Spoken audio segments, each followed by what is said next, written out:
All right. I believe this means we are live. Ladies and gentlemen, boys and girls, tech fans of all shapes, sizes, sorts, and persuasions, welcome to another Monday morning tech chat show on the SGGQA podcast channel. I am Juan Carlos Bagnell, the Some Gadget Guy, the SGG of this terribly named podcast, and the QA stands for question and answer. So I like to make this an interactive conversation, a discussion as we go through some of the top tech stories of the last week. I like to host my podcast on a morning so that we've had the weekend to kind of get some feels for what happened last week, any news stories that may have slipped through the cracks, stories that deserved a little bit more attention, and we can kind of get through those together, which is all good times. I am seeing some phenomenal action already in the live chat. Aditya Anil, Steve, Q3 Becker, Abraham, Matt Tyler, Gary the Fireman, let's see, LFA Reviews, LFA. I Tech You Out Guy dropped by on Periscope. So yeah, you can always catch the live stream on Periscope, Mixer, my personal Facebook. There is a Facebook version of this live stream, and of course Twitch. And then later, when the audio version of this is ready to go, we throw the thing up on YouTube too. So we have a lot to jump into. We have a lot to talk about. Of course, the breaking news this week, Asus ROG Phone 2. We've got some net neutrality news. We've got some privacy and security news. We've got 5G news. We really do have a lot to talk about, even though this is the summer doldrums and we're supposed to be in the sort of boring phase where everybody's doing their next iPhone and Samsung, whatever, rumor leak posts. There's still actual tech news that's dropping by. Tech Love and Mama, it seems like I should get a Twitch account. The big chat right now has leaned towards the Twitch, but we do see some activity on Periscope and Mixer. So you can watch wherever you feel most comfortable watching. I am watching all the chat, so I'll try and make comments of people's individual posts and chat and comments as we go along. So first of all, just want to say happy Monday. Welcome back. I hope you had a phenomenal weekend. This podcast might be a little bit more scattery and rambly than usual. We had a sick toddler for the weekend, just a fun little summer cold that turned into a bit of laryngitis. And my daughter was trying to brave through it. She was trying to tough it out. And just, your heart kind of aches a little bit when you see a toddler trying to be stoic when her throat really hurts, but she's still going to brush her teeth. And her throat really hurts, but she'll keep drinking this juice. So we've got her on some children's, ibuprofen and some painkillers, and she's going to be feeling better. But she is staying home from school today. As soon as I'm done with this podcast, I think we're going to try and find something dinosaur related to watch. But with toddler coughing, both my wife and I, we didn't get a ton of sleep last night. So Aditya Anil has a question. Why is there a distinct lack of crease mark on your display? Something you want to share with us? Aditya, very good eye. I wasn't actually going to call attention to it. I wanted to see if there was any conversation about it, but I also did a test stream on some new equipment on the Twitch last week. Not last week, a couple days ago, sort of last week. Words are hard. So yeah, if you notice anything about, what's going on, if you don't see any weird or bizarre shadows on my live stream this week, there's a probably pretty good reason for that we'll be talking about in the second half of this podcast as we get into some of the gear that I'm going to be teasing for future videos. So I'm just going to get one more thing out of the way here. I'm going to get back to my script notes and get that back to right there. Oh, and LFA shared this on Twitter. Thanks, man. People sharing my podcasts. I'm increasingly having this sort of contrarian streak happening with my online content where it's nothing against people who are like really good at doing the YouTube algorithm thing, or they're the gurus that seem to understand all of the marketing and SEO and stuff that makes things popular. But the more I keep going through my YouTube subscriptions, I'm seeing people out there like, oh, this is how you succeed on YouTube and this is how you succeed as a content creator. It makes me like, well, I want to do the opposite. I want to take my ball and go home. And so I'm considering maybe even a series of little video editorials like screw the algorithm. I don't want to be a channel focused solely on one thing. I want to talk about tech in a very broad sense. And again, when I say broad, I mean like broad, also picking like, from tech politics to tech and gaming to photography and content creation. I want to host conversations that I find interesting. And so, if I want to talk about headphones one day and smartphones the next, I don't feel like I should have to have separate YouTube channels for all that. But it's the gig. Oh, tech loving mama, I'm small, but I share as much as I can. Always appreciated. Always appreciated. Again, I cannot thank you enough. Because of this YouTube algorithmic shenanigans, I find I'm really bringing more audience to the table just from my own social media and circles of friends that are doing their own suggestions and sharing and participating. I'm pulling in almost as many people as like YouTube search. The recommendations are one thing, but again, it's frustrating times out there for some of your content creators. So yes, let's get into some housekeeping so that I can lie to you about how long housekeeping is going to take. And then from there, we'll get into some more current news. We've got some San Diego Comic-Con stuff. I even have a little block of stories for some media and entertainment. I don't talk about movies and TV much on this podcast. But again, San Diego Comic-Con was just this last week too. So let me get out of the way here real quick. Probably not. Last week was actually a pretty busy week. Let me go into screen share here. First of all, I just wanted to call attention to a quick little,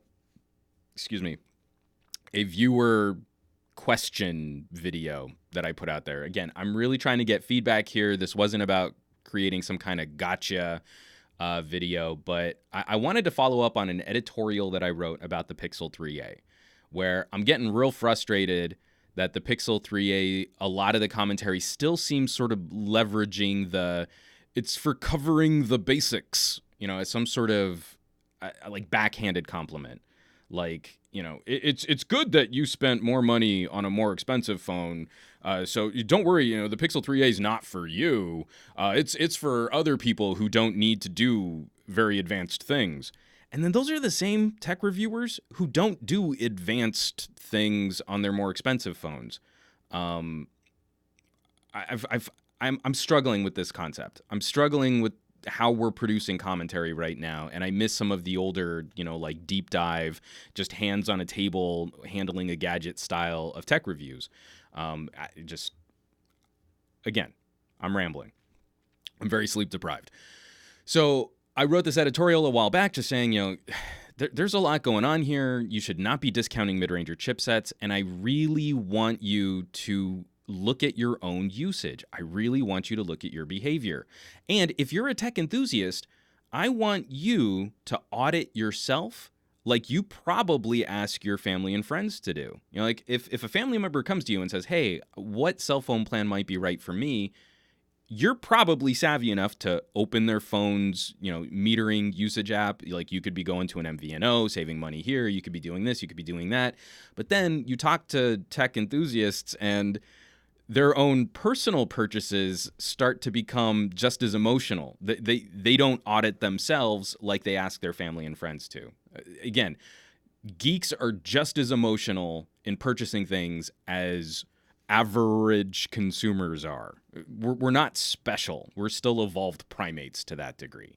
So anyway, I wrote this editorial, and again, a lot of written articles. You're not going to get as much traffic at that. So I thought I would follow it up with a video. And instead of me just sort of pontificating on the nature of mid-ranger phones, I really wanted to get a sense. I asked in earnest what what your experiences were, or what is it that you're currently doing on your phone where the Pixel 3a might be a no-go. So there's the video on YouTube. Obviously, I've posted it up on SomeGadgetGuy.com.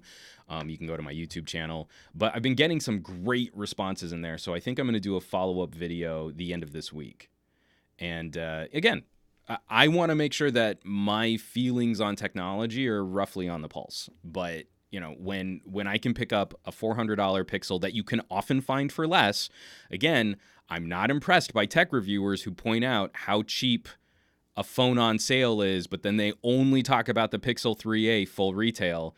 I mean, this phone has gone for $300 with a gift card, $300 with a free month of Fi phone service. You know, when my sister got this phone, counting the free month of service, I think she spent less than $300 to pick up a Pixel 3a. So again, I'm not going to be impressed if you're, but you can get a Galaxy if you jump through a hoop and trade in another phone for only $150 more. Not if the Pixel 3a is on sale. Again, I'm rambling. The housekeeping takes so long, and it's because I ramble so much. So, back on track.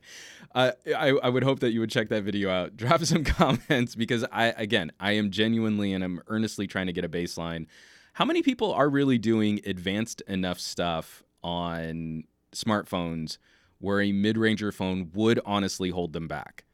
And I am a person who probably falls into that category, but it was refreshing that the Pixel 3a didn't hold me back like I thought it would. So I want to get your thoughts. I'd love to hear what you have to say about that. Again, another little video. I think I might have the only video on this, and it's no surprise that it's about an LG feature. I might as well just start leaning into, I am like the biggest unpaid LG shill, right?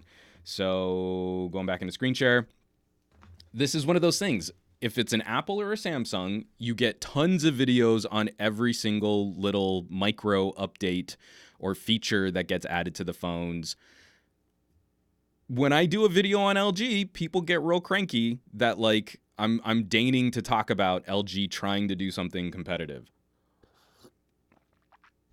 So the LG G8, well, actually, I should say LG finally launched LG Pay in the United States. It's their tap and pay service. And I'm excited about that. I think we should have good competition in this space.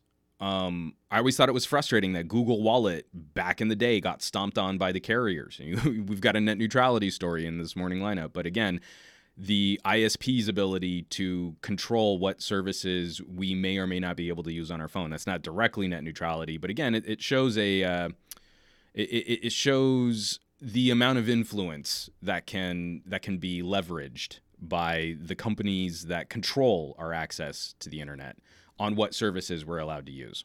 Sorry, LG Pay. The exciting thing about LG Pay that they weren't, it wasn't just that they got tap and pay working, it's that they are licensing some form of magnetic stripe technology. That's probably less exciting if you're living somewhere else in an industrialized first world nation. But here in the United States, we've had significant issues in getting chip and pin, tap, NFC style payments, and any other sort of alternative payment to the classic credit card swipe, getting those off the ground here in this country, especially like in Los Angeles. I was actually shocked at how cash heavy Los Angeles still is in the places that are very, very slow to adopt even regular credit card payments. So magnetic stripe means that you can take your phone. My LG is, for maybe the first time in my entire life, not within arm's reach. You take your... Sorry, I just saw Abraham's comment. LG Pay, LG Pie, Egypt Pie. Oh no. Sorry, that was distracting. It was too distracting. You take your phone, you swipe it against a credit card reader, and a magnetic stripe in the phone looks just like a credit card swipe. So if you hit a kiosk where they don't have Apple Pay or Google Pay support, you can still use your phone. And it's hilarious when I've heard people, because the only other company that had this was Samsung. And I had a friend of mine who went and did that with their, I think it was their Galaxy Note 9. And they were momentarily detained by a very concerned retail worker who thought that they had just hacked their credit card terminal with their phone. We don't have Apple Pay. How could you use your phone to pay for this? You must have hacked our terminal, which is hilarious. So apparently this is hardware that's been built into LG phones for a while, and now they're finally getting their system, all of their certifications, reaching out to banking and institutions to get that off the ground, and it's been finally launched. So I put out just a little mini video. It's like 3 minutes just saying, hey, not only did this launch, I was able to install it on my LG G8, and then the first place I went to with my LG G8 had just set up new credit card readers, but had not activated Apple Pay and Google Pay. So I got to try it out, and it was great. You know, like it's rare that I play with a service like this, and I don't like to talk about them too much because I always feel it makes me really nervous. Like I'm accidentally going to give you all my credit card info if I put it on a video or something. I'm a little too tinfoil hatty about stuff like that. So I put it out there. And for the most part, it's positive. You know, I just go, hey, cool. I didn't even know that this was a thing. Or, oh, awesome. My LG G7 is probably going to be able to support this because the hardware is in there. But then I got like this little core group of people like, well, why are they even doing it when Samsung has it? And you're like, because they're trying to compete. If LG doesn't do anything exciting, people then complain that LG isn't competitive. When LG starts catching up on some of these other services that other companies have, the LG's a copycat. So you can't win. Apparently, no one wants competition anymore, and we're only just gonna, I don't know, complain about every other company that isn't Apple or Samsung trying to do anything else until Apple and Samsung use something new, and then that's a good thing. And it's hilarious watching that kind of, you know, sort of tangling route of tech hoop jumping. I mean, even some silly things like, well, did they get this technology from Samsung? And you kind of might be like, if they did, that's even better. Let's say LG looked at the market and thought, well, this would be tech that would be cool for our phones. Let's license it from Samsung. And they're paying Samsung to license that technology so they can include that as a perk in their phone. That would still be a good thing. Again, we're going to get cranky. Well, Samsung did it first, so I guess they can be the only ones who ever get to do something. No, that's not how this stuff should work. From Ruru 2. Why are Ford, Toyota, and Honda, and BMW, and Subaru making cars when GM is already doing it?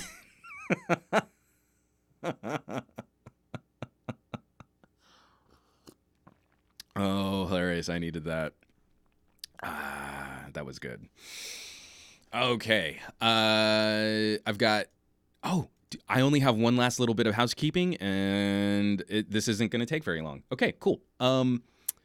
So this video, I put out this video the afternoon after last week's podcast. So I teased this, but it hadn't gone live when we went live with last week's show. So this video has since gone live. That was a very long-winded way of saying I put out a video.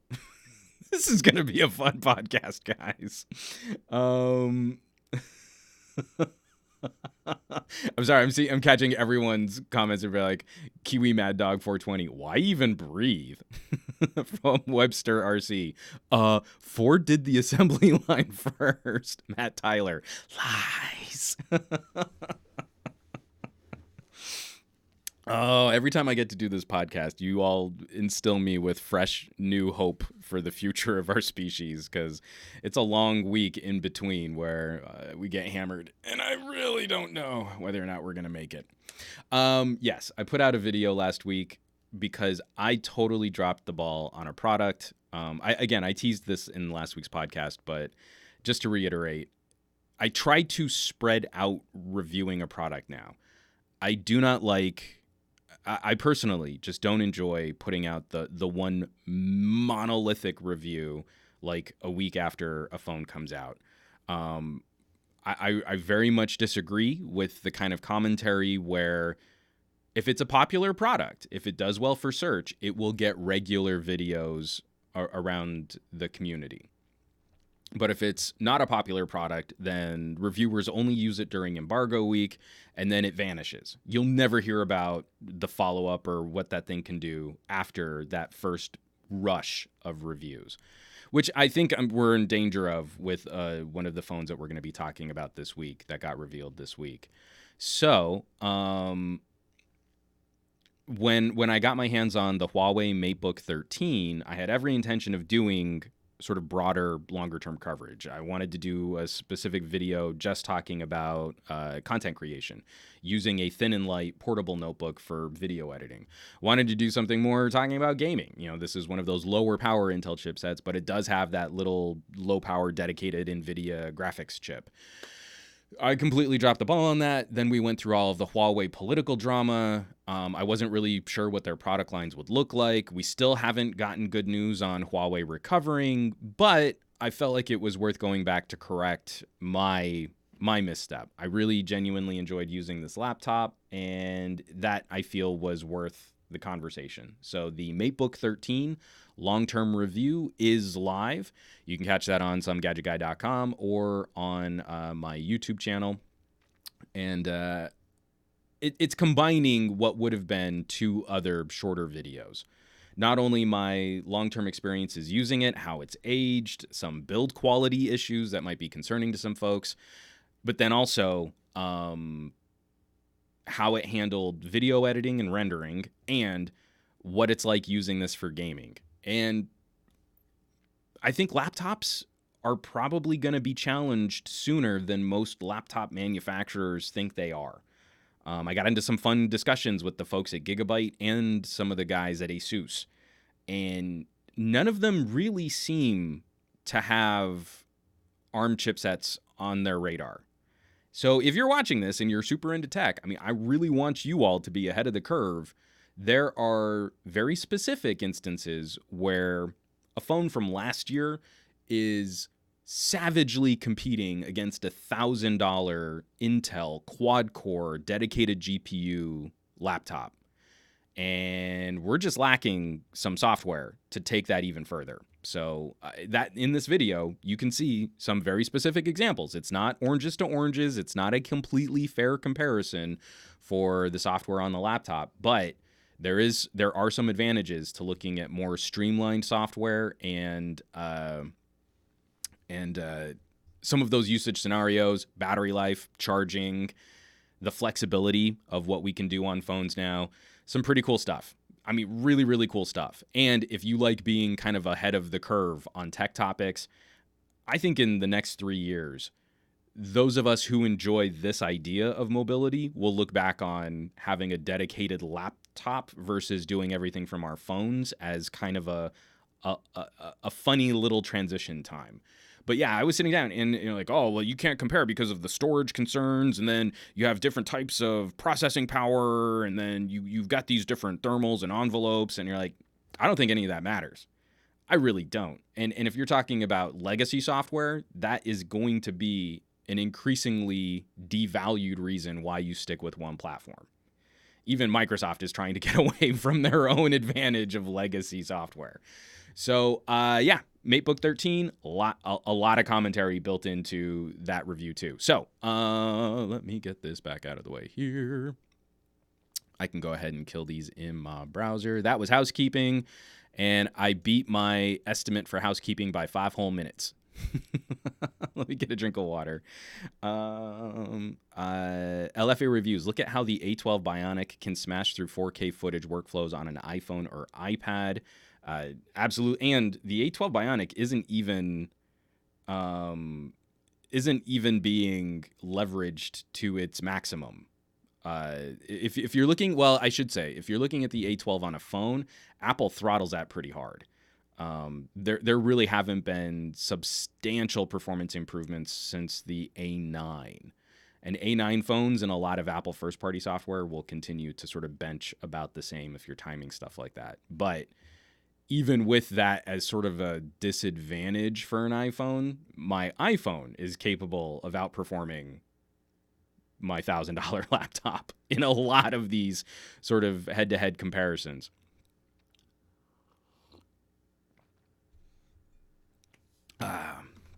Kiwi Mad Dog 420, the Snapdragon 8CX laptops are taking their time.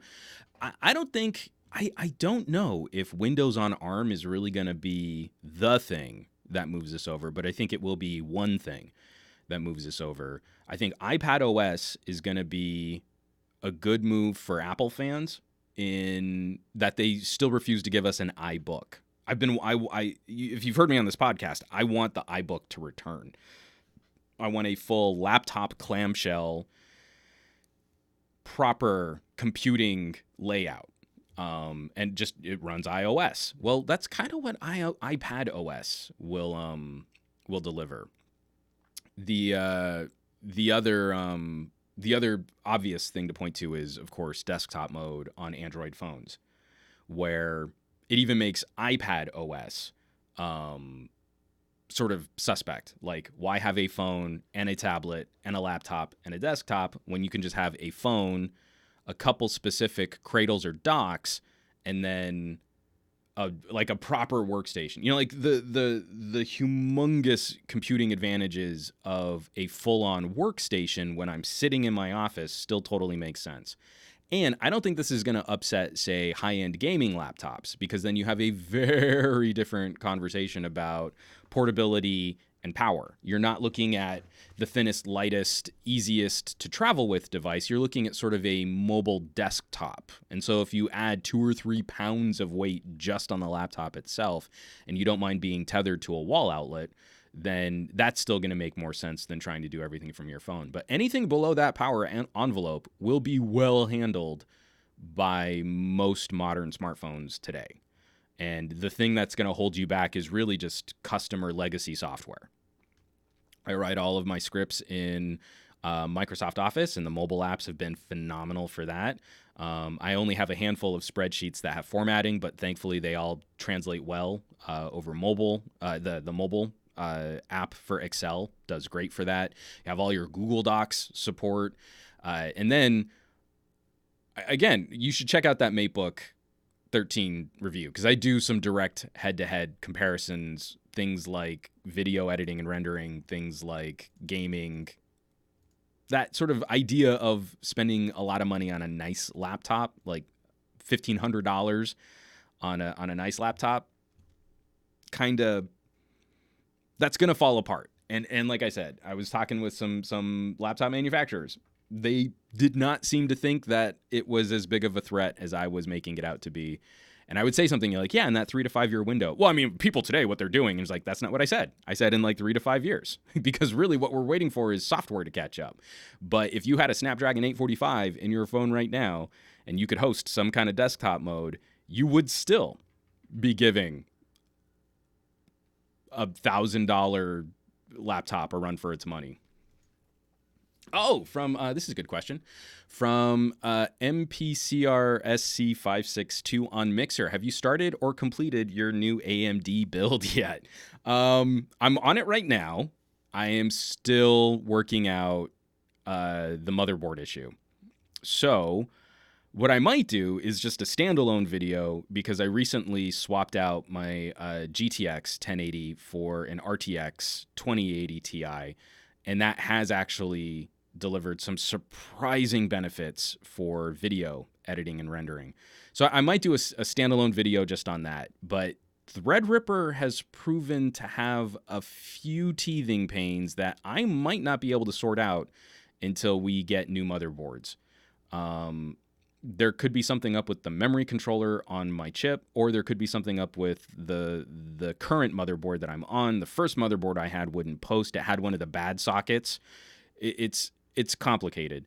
But the thing that sucks is this is actually my main workstation. So the fact that it's running right now and I'm just having some RAM issues, and I'm not getting, like, I'm not fully at 100% of what this thing can do. I'm probably at like 85, but I still need to use it. Like, I still need to get work done. So I have to be very selective about when I can take it down, gut it, replace parts, and then put it back together again, because I'm not working on multiple systems here.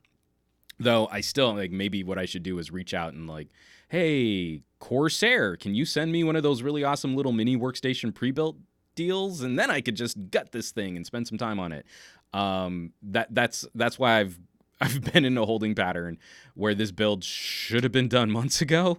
I'm still working out those last couple little issues before I finish a sort of a long-term look at what it was like to build this Threadripper. Let's see. Abraham Artemis, it's always funny to see how people immediately said a certain 1-year-old flagship chip to be slow and old. I love watching that in press releases too, or like in press conferences. You're like, oh, look at these bar graphs. Our new phone is so much better.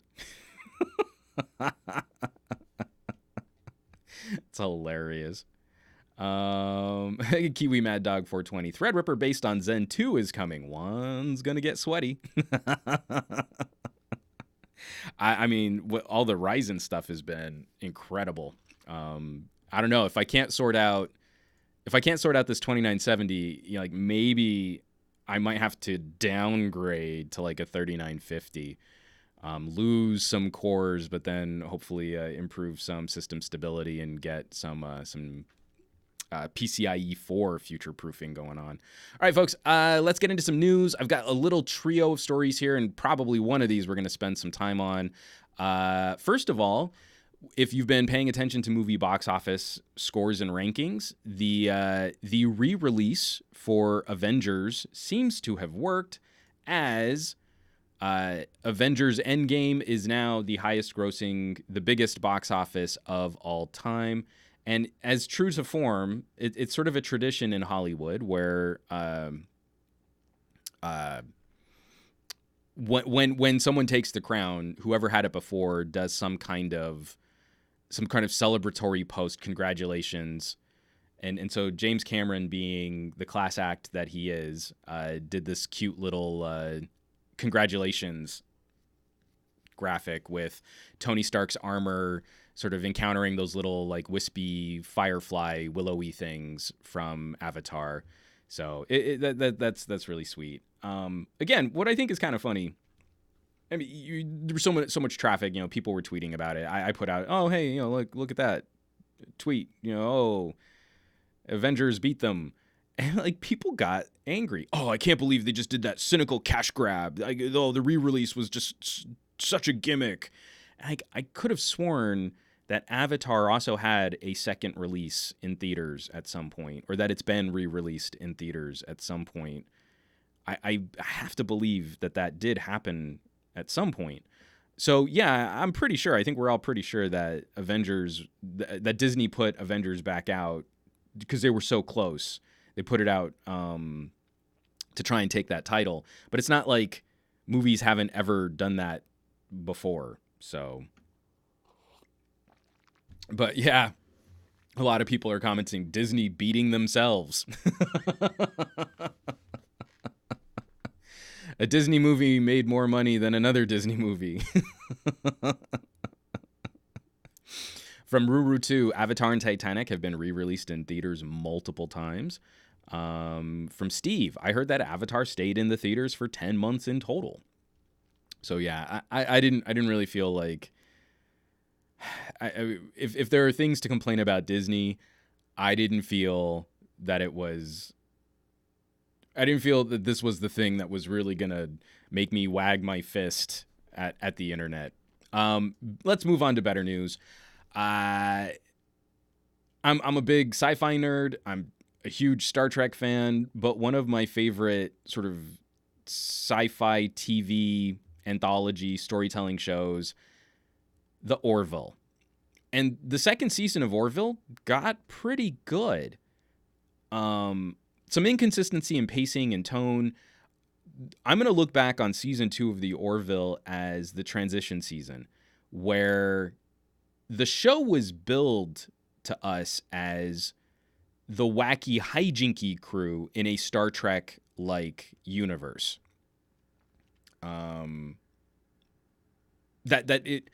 Seth MacFarlane, it's going to be hijinky and wacky and hilarious. It's going to be a satire on Orville. And I feel like they leaned into that for a good chunk of the first season and then started playing with stories and with ideas that have been Hallmark tropey sci-fi anthology storytelling.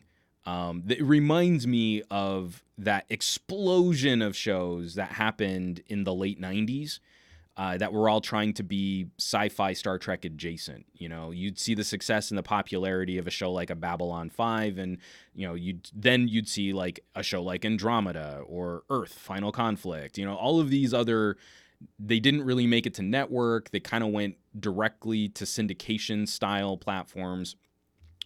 The first season of the Orville started to feel like that. Then the second season of Orville started to become its own flavor of the sci-fi adventure, Starship Crew, noble intentions, altruism, future of humanity kind of show. And again, like, I think it's unfair to sort of try and put it up against something like Star Trek Discovery, but by the end of season 2, I was really enjoying Orville as legit sci-fi adventure, weekly, you know, villain of the week kind of storytelling. This is a time-honored tradition of crew gets in trouble. How do they save the day? And to me, it's been like 2 seasons of the Orville have been like watching Galaxy Quest. You know, it's a satire on Star Trek that then kind of becomes good Star Trek. Orville started out satire on sci-fi space adventure and then kind of just became good sci-fi space adventure. So my wife and I, we've been very much looking forward to any news about season 3, and thankfully we have Hulu. Orville season 3 will be a Hulu exclusive. You will not find the continuation on Fox. This is written up by John Fingus over on Engadget. You'll have to forget about watching the Orville's 3rd season on Fox. Hulu has announced that it will offer season 3 of the sci-fi series as an exclusive in the U.S., with new episodes premiering in late 2020. Creator and star Seth MacFarlane was fairly blunt about the reason for the move: the more ambitious production, particularly special effects, according to Variety, and resulting weight was going to be challenging for Fox. This ensures that you can still see the Orville while accommodating its needs. So, yeah, from Ruru 2, another Disney company. Yeah. So yeah, I'm positive on this move because I want the show to be what the creators and the producers and the team involved want it to be. I can completely appreciate folks being upset about what streaming service you might need to have at what time to watch what show you want to watch. But for me, okay, sorry. Let me just spin this back a little bit. I'm primarily excited we are getting season 3. Fox has that terrible track record of finding ways to kill shows after like a second season, even after a first season. We all remember Firefly. So that's just exciting on its own. Gonna be a bummer if you don't want to try and tangle with Hulu or another streaming service. Like, I don't believe every network just gets to have its own streaming solution as a subscription, because I'm not going to pay for them all. But the reason why a move from traditional broadcast to Hulu, without talking about, oh, well, we had to compromise things like special effects. Like, the reason they're making this move is actually to live up to improving the quality of the show and maintaining a quality of special effects, according to Seth MacFarlane. That's the claim he's making. The reason why that's exciting is we now are seeing better mobility of things like TV shows, where a property can start on one platform and then it's okay if it moves somewhere else, and that doesn't completely destroy the potential for the audience to continue watching that. Not just a win for cord cutters, Steve for Q3 Becker. More, I see this as a victory for showrunners and producers, the people that are actually creating this content, that they have options now that they haven't had in the past. This recently came to a head with it turned out to be one of those fun shows I loved having on in the background while I was working on other properties, is One Day at a Time. Netflix revives it. They throw a Puerto Rican spin on it. they leaned into the fact it wasn't just, well, we're going to do the same show we did before, but with brown people. It turned into a solid representation of a sitcom focusing on Puerto Ricans. I liked that. Or was it Cubans? I only have it on in the background. Cubano. But still, it wasn't even just like, oh, well, I know what we'll do. We'll take one day at a time and make them Mexican. They actually leaned into storylines that it mattered that they were a different sect of Latino. Then Netflix goes, no, nothing we can do with it. Sorry, we can't give you that season 3. And they were able to eventually pressure Netflix and move to another platform. I think if Orville had been done 10 years ago, I think we all would pretty much assume, oh, Seth MacFarlane can't give us Orville season 3 by the end of 2019. Just kill it. I mean, it does well. It doesn't do well enough. We're not going to sit here and play games with it. They just destroy it, And so that to me is what's exciting. If we are really passionate about a certain show, let's say it has a smaller or a niche community, there are opportunities to take this content somewhere else, to do something interesting with the distribution, to work out some other type of licensing or IP deal. And that to me is the main takeaway here. I'm happy for Orville to get a season 3. I'm happy I'll be able to watch it because we do currently have Hulu. And then when another show that we like maybe starts to face that kind of pressure, it might be able to live somewhere else. So that was very rambling and long-winded. The last thing I want to get to, I think this was the biggest announcement of SDCC for me. Let me get this out of the way here. Of course, Star Trek Picard.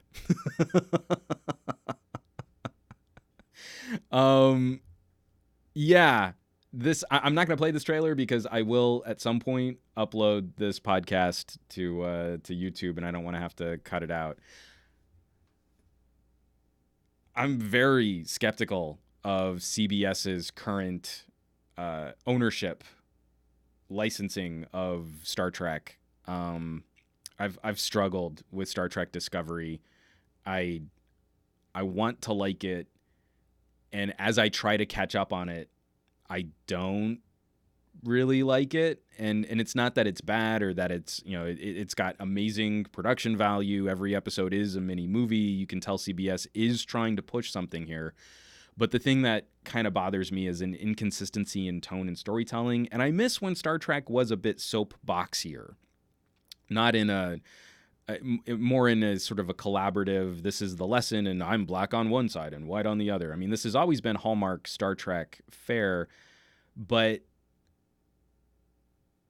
Star Trek Discovery has pacing and tone issues. I think they ran too far too fast into conflict and war because space battles are exciting. Then when they try and backpedal, characters do very inconsistent things because it's important for the plot that they do those things. Very, very concerned. So if you are going to create a follow-up Star Trek property, Captain Picard is obviously an incredible story opportunity to go back to.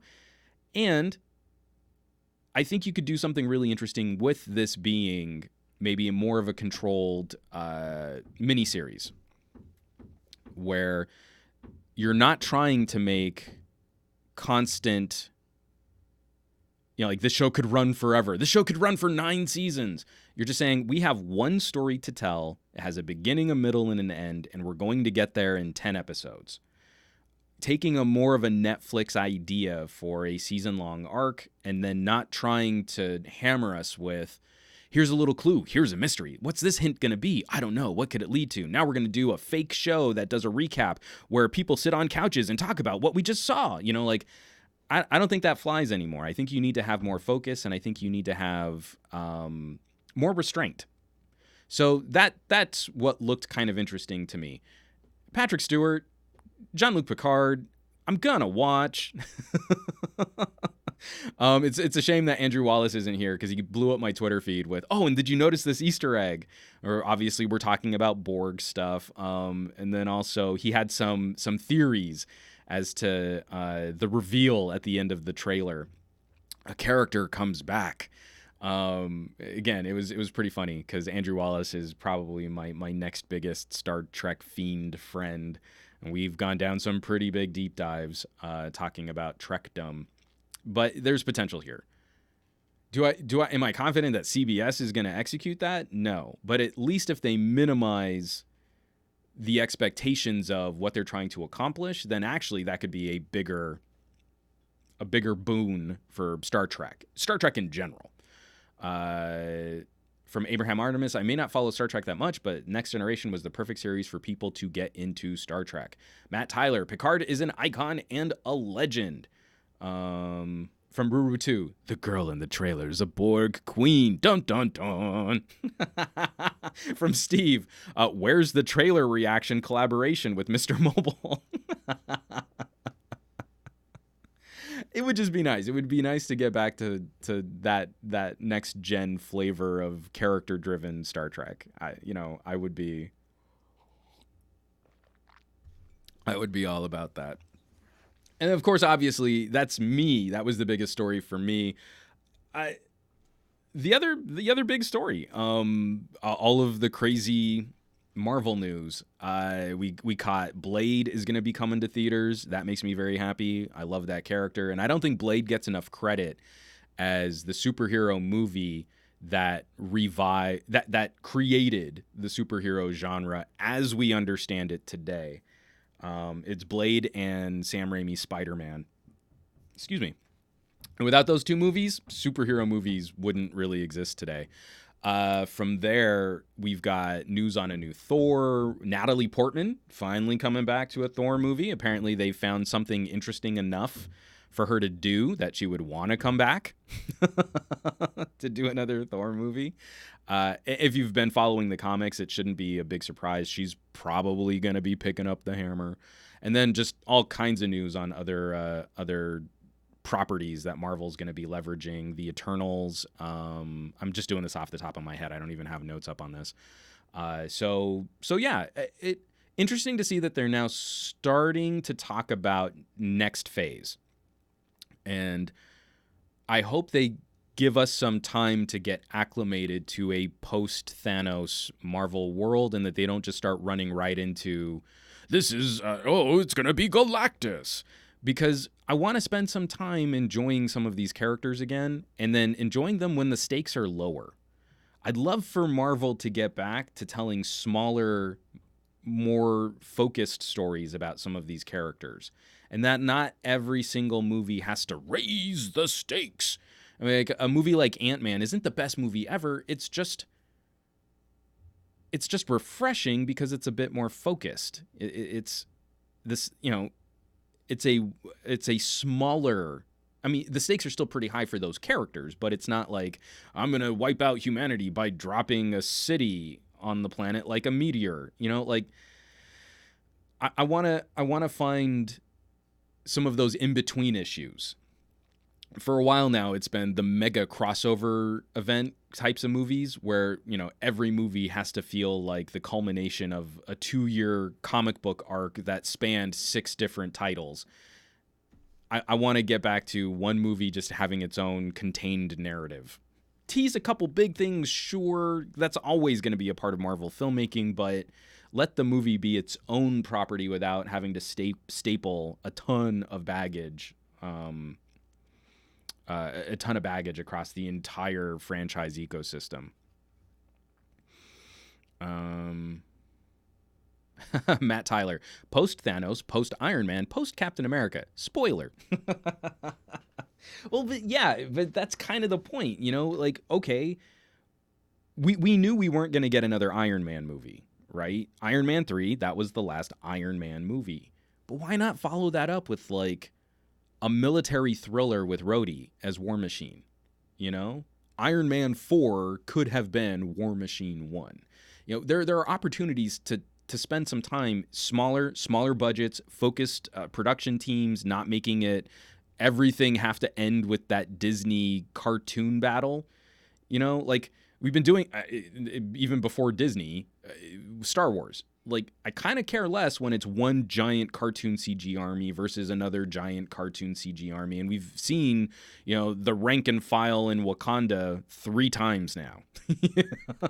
You know, like, why not give me Rhodey in a spy thriller? Or we could have gotten a Hawkeye and a Black Widow film, again, as a sort of James Bond-esque kind of adventure movie. The character that they're doing this right with is Spider-Man. Ant-Man has had 2 movies that play into that really, really well. Very localized events that happen to these characters. So yeah, that was the bigger that was the bigger news, I think, across the comic book and movie spectrum, that there are plans. There was very minimal discussion talking about X-Men and Fantastic Four, that Disney is looking at how to incorporate those into the Marvel Cinematic Universe. To me, it makes sense where you start with Fantastic Four and then you lean into mutants. Give us just a little extra time to forget the last X-Men movie that just went out. And that could be kind of a fun next phase for Marvel. It's just, if we don't get some fresh storytelling, if we don't get some unique situations to put these characters in, this stuff is going to get exhausting fast. From Ruru 2, Civil War didn't have a giant cartoon battle at the end. They put it in the middle.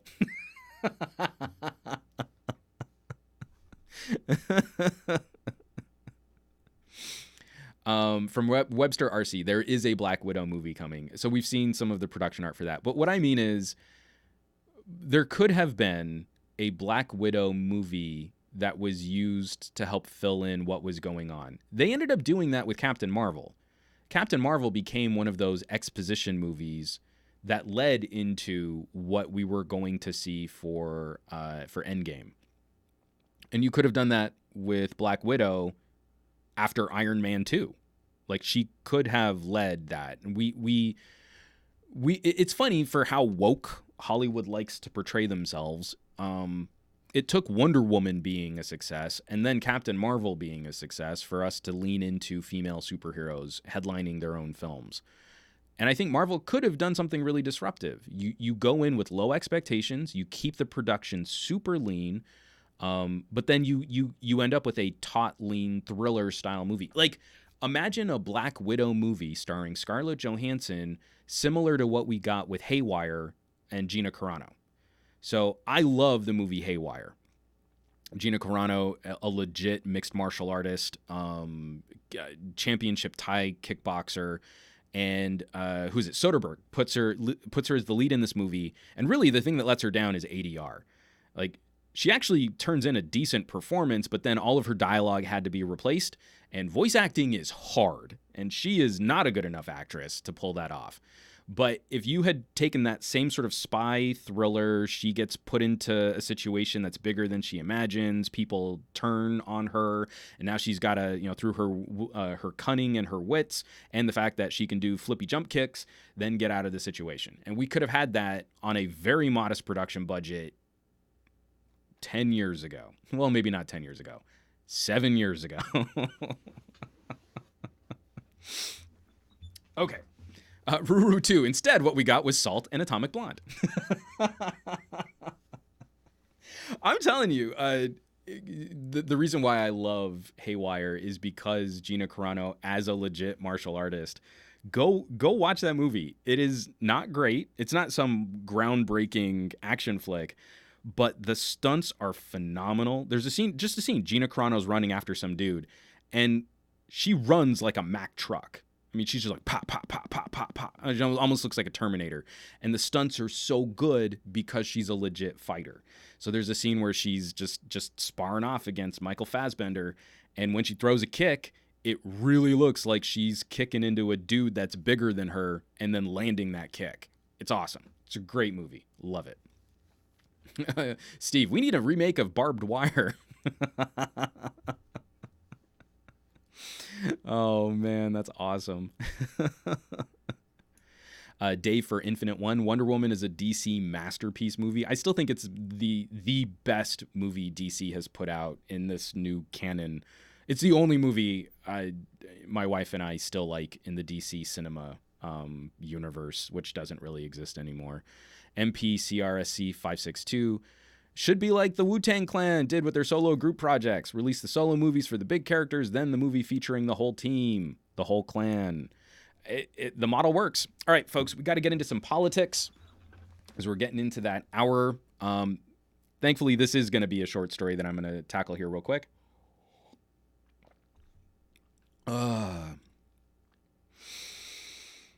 Water is delicious. Okay, right here. This is from the Sun Journal. This was actually published a little while ago. I'm just catching up on it because, again, we didn't get a lot of commentary on this. From the Associated Press, in blah, blah, blah, blah. The title of the article is Governor Mills signs net neutrality bill to protect internet customers. This one totally slipped by me. I skipped it was not on my radar, and I felt like I needed to catch this up even though it happened a couple weeks back. Maine's governor has signed a bill aiming to protect internet customers. Democratic Governor Janet Mills' office announced Tuesday that the law takes effect in September. The amended bill says internet service providers that are contracted by the state, have to agree to provide net neutral service. The law defines net neutral service as providing internet service without blocking lawful content or favoring some websites to benefit others. Maine would also require such providers to agree they won't inappropriately throttle or slow down internet traffic based on content. The FTC passed a similar order. The Federal Communications Commission passed a similar order in 2015, repealed in 2017. Mills says she hopes net neutrality will be restored in federal law. Another new Maine law prohibits internet providers from selling personal information unless a customer opts in. So, snaps for Maine. Congrats. Again, we've been seeing these laws challenged. I think we're still fighting the FCC here in California because we passed a similar ordinance. New York's plan, I don't believe that they've had their state vote on that yet. I think it got tabled, but that should be coming back up soon. And as we start talking about the future of next generation services, which is going to be a story we're going to be talking about in just a bit, 5Gs, it's going to be increasingly important that we talk about how we regulate the relationship between customers, local governments, and ISPs. So I think this is going to be the killer app. It's the same thing that we talked about last week with New York, where when it came to broadband rollout, Charter, Time Warner Spectrum. Or was it Charter? God, my brain is Swiss cheese right now. They weren't able to live up to their obligations for rolling out broadband service, and now New York is looking at possibly booting them out of the state. Here, if you're going to do business with the state of Maine, you need to hold to these tenets as written into Maine law. So that could be that could be the way that we kind of end run around the FCC. If the federal government isn't going to do it and they have abdicated their responsibility to regulating the internet, we're going to have to fight a couple battles legally where the FCC says they can't regulate the internet, but they can regulate states trying to regulate the internet, which is a pants-on-head, stupid argument.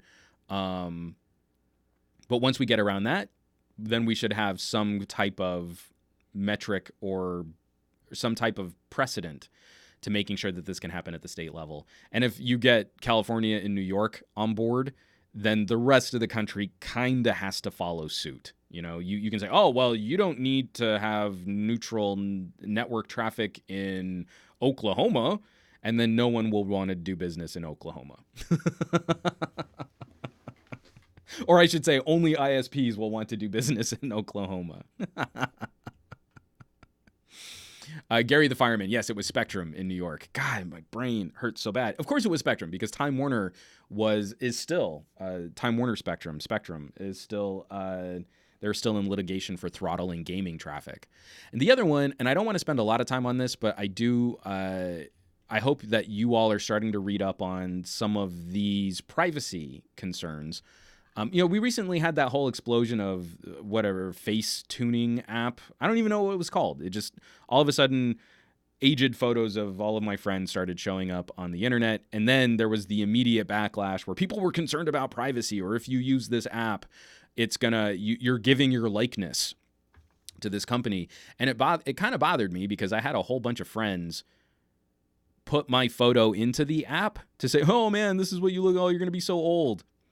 So I don't know what the legal situation there is. Like, if someone else puts your face into one of those face apps, they can't, again, you look at the end user licensing agreement or the terms of service, like, I didn't authorize that. I didn't put it in there. I should be able to ask them to take it down. Anyway, just made me cranky. It's like, I chose not to age myself on the face aging app, but other people did it for me. So yeah, apparently now my likeness is going to be used without my authorization. So, this is why I want to talk about this story. Again, that rambling, I don't have any consistent through line of thought, but what we've got here is a story from Salon, where we're now looking at these types of face tracking technologies and how they might affect law enforcement. Oakland becomes third U.S. city to ban police use of facial recognition. This is written up by Alistair Charlton from the article, which was originally on Gearbrain, but I caught it here on Salon. Let me mute that. Let's turn that video off. Oakland, California has become the third U.S. city to ban the use of facial recognition technology on its citizens. An ordinance was passed by the city this week, banning the municipal use of facial recognition technology. Oakland now joins San Francisco and Somerville, Massachusetts, which banned the technology in May and June, respectively, in a bid to protect the privacy of their citizens. Quote, Face recognition technology runs the risk of making Oakland residents less safe, as the misidentification of individuals could lead to the misuse of force, false incarceration, and minority-based persecution. So, this is one of those things, like, there's sort of a defeatist tone whenever we talk about technologies and the applications for things like law enforcement. Like, oh, it's going to happen eventually. It's going to come. And that's true. I do genuinely believe at some point humanity will probably be observed and tracked everywhere, because we already pretty much are. And there's a certain amount of acquiescing to popularity and trends that we give up a lot of this information to. So we can acknowledge that that's a future endpoint where those types of technologies proliferate. That doesn't mean that we just run headlong into it without fully examining all of the implications of this and how it should be implemented. So this is probably just a minor stumbling block to some type of always-on surveillance society. But we should still have some kind of control or some kind of pushback against how this stuff is used, how it's monitored, how it's regulated. And from there, we should be able to make some other decisions. There was a story a long while back about this company, I think it was called Eye in the Sky, where basically they just have a cheap, sort of prop airplane that would fly over a city and just constantly take photos of the ground. And in these few test markets where they were doing this, they were able to very, very quickly reference that information to track crimes. So someone steals a car, and you know where the car was at this time, and then you can follow this little dot. I mean, the resolution was super poor. It was basically like a Canon DSLR in a propeller airplane. So it wasn't like, these like satellite, I can take the picture of the dimples on a golf ball from space kind of a photo. But even that information is sensitive. There was a lot of pushback against that, and I think deservedly. But there could have been some awesome applications of that if we as a society were able to better entertain the conversations about how to regulate and manage that kind of surveillance, that kind of tracking. I don't know that there's a 100% right answer, But there are some compelling applications. Someone's kidnapped. I know where they were at this time. I can follow this information. I can literally see these pixels on a screen moving, and now we've got a much better idea of where to find this individual who's been kidnapped. Something like that could work. But right now, in our current climate, I would be very curious to see if there's anyone who really feels like the current relationships between city government, law enforcement, and the citizenry, that if you were to just turn on these tools and hand them directly over to law enforcement in its current state, whether or not we would, how well that would go between law enforcement and citizenry. Like, that one I think is pretty tough. I don't know that there's a correct answer, but I don't know that we can completely stall it or block it. At some point, we need to acknowledge it and we need to work with it in a way that we have better control over it. So I don't know. We'll see. Really? You guys are calling me Russian on this? Bah. Come on. Ruru 2, Minority Report warned us. We didn't listen.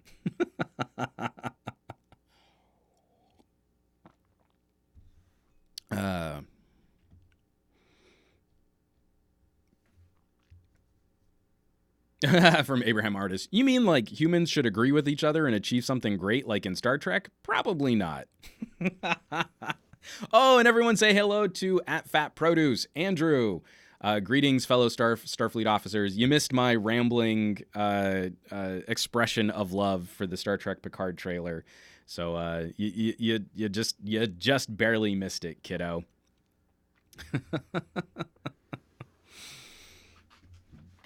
Excuse me. All right, let me get this out of the way here. So that was the end of our sort of politics and technology block. I guess now this makes me a raging communist to say that we should try and regulate this stuff because it's going to happen eventually. But if we just sort of ignore it, then it'll happen in ways that we definitely don't like. But then we'll all complain about it. But we had a chance to stop it up front, and we didn't really do anything because we were saying, "Oh, but it's not going to happen." So I don't know what the solution is. This is the part of the podcast, and we actually made it pretty close to the hour mark, where I want to talk about helping support your favorite online content creators, your favorite producers. I have a subreddit, reddit.com/r/glowing rectangles, as a place where you can share, upvote, comment on content from people who aren't the biggest channels or content from people you think deserve more attention. There's an echo chamber effect for content creation on YouTube, where only popular stuff really seems to get any kind of nudge. Like I said, when we were talking about in the housekeeping, if you talk about an LG phone, there's almost now sort of an expected pushback that people will slam it for no good reason. Or if you come at it from another perspective, why not just talk about like a Samsung? The Samsung already did this. And that I find has a very chilling effect on the quality of conversation. The same holds true, not just the topic, but for also the channel itself. And so there are a lot of content creators, there are a lot of producers kind of struggling with how do you build an audience, how do you host these discussions, how do you improve that quality of discussion. And so this is one of the reasons why I started Glowing Rectangles. If you go to a very popular subreddit like r Android and you try and share your own content, that's against their rules. And so you can't self-promote. You have to get someone else to share your stuff. And then it's going to get buried because it's not already what's popular. But then people on the subreddit complain about only having the same kinds of content. Oh, it's another article from The Verge. And you're like, but you don't allow anyone to share anything new, and you downvote anything that looks different than what you're already watching. So this is the sort of weaponized tribalism that I'm trying to combat here. And one opportunity would be to just start trying to host those discussions myself. Very small little community. It's real tiny, but it's been growing. And we've been seeing more people contributing. And more importantly, we've been seeing more upvotes and more comments. And that's really what I'm trying to get across. If you just passively watch someone's video and think to yourself, hey, neat video, hope they do more, you contribute zero to that person actually giving you new content, actually making you new content. It's not enough. Passively watching a new and up-and-coming content creator means very little for their ability to make new stuff and to find new audience. You, as a viewer, we need to do a better job of supporting, sharing, and interacting. Actual participation with a couple mouse clicks of effort means a lot more than just, well, I watched that thing, now give me more things. I watched your video, now I can tell you what to do. Like that's not how this works. So these are the top stories. Are glowing rectangles. Reddit.com/arg/glowing rectangles. Back into the screen share. Very, very common to see Gary explains, recently having broke 100,000 subscribers. He's got a new video understanding hexadecimal, including HTML and CSS color codes. Gary explains. Now, I love pointing out Gary. You know, when you go to like a popular tech YouTuber and they've got an explained video, it's almost always something that doesn't need to be explained. You know, like Bluetooth explained. You know, like we don't really need that. That's just good clicky YouTube-y content. That's not actually good content. When Gary does an explained video, it's almost always something that I had maybe some surface level knowledge of, and then he is appropriately taking you down that deep dive so that you can learn more about that topic. I very much enjoy whenever Gary has an explained video. There's also this jerk who does a Monday morning podcast. We don't need to talk about him being in the top 5. This next one from Springloft Studio, under 1,000 subscribers. This is that danger zone territory for a new content creator. I mean, we're trying to find how someone can cross those metrics, cross those thresholds for monetization. So this is, where does it say? Sony WF-1000 XM3 sound demo. So what we're looking at are the new Sony earbuds, the true wireless earbuds, the XM3 from Sony. And this is the second highest upvoted and trafficked video on Glowing Rectangles. Just a demo of sound quality. I mean, something really simple, but it gets the point across. And I think a lot of people are excited for Sony to be in this true wireless space. And then wrapping us up in the top 3, my buddy TK Bay, Nubia Red Magic 3 with accessories review. Should you buy it? The gaming, video, controller, audio. TK loves to do deep dives down a whole bunch of topics, and when he does a phone review, he likes to dig in real deep on every little nuanced aspect of using the phone. This is going to be a good watch there. And again, because we're going to be talking about ROG Phone here in the second half of the podcast. So those are the top 3. Gary Explains, Springloft Studios, TK Bay. But the entire lineup right now is pretty well flushed out. The most popular videos of the last week, we've got a video on the Red Hydrogen 1. TK Bay going down TickWatch. We've got Jabbertech talking about Urban Armor gear. We've got Nothing But Tech, NBT88Y something. I don't remember what she calls her channel. She's rocking a new Sony camera, so she's doing a video on her new production camera. There are conversations and videos happening which aren't a part of that main top level YouTube recommendation zeitgeist. And that, to me, is the most exciting conversation to be had in the community, is where is tech growing? Because one of the stories we're going to talk about is a lot of the tech that people have built their channels on is shrinking right now. The popularity is waning right now.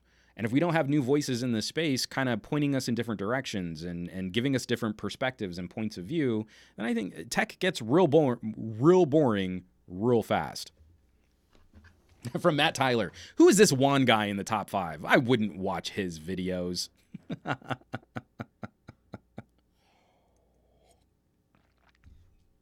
Junkie, those explained videos are not for enthusiasts necessarily. MKBHD, to mention one, is quite the household name by now. The problem I have is we continue to make and popularize technology discussion and content to the most lowest common denominator situation. So, like, if you see something like a Bluetooth explained, who are they explaining that to?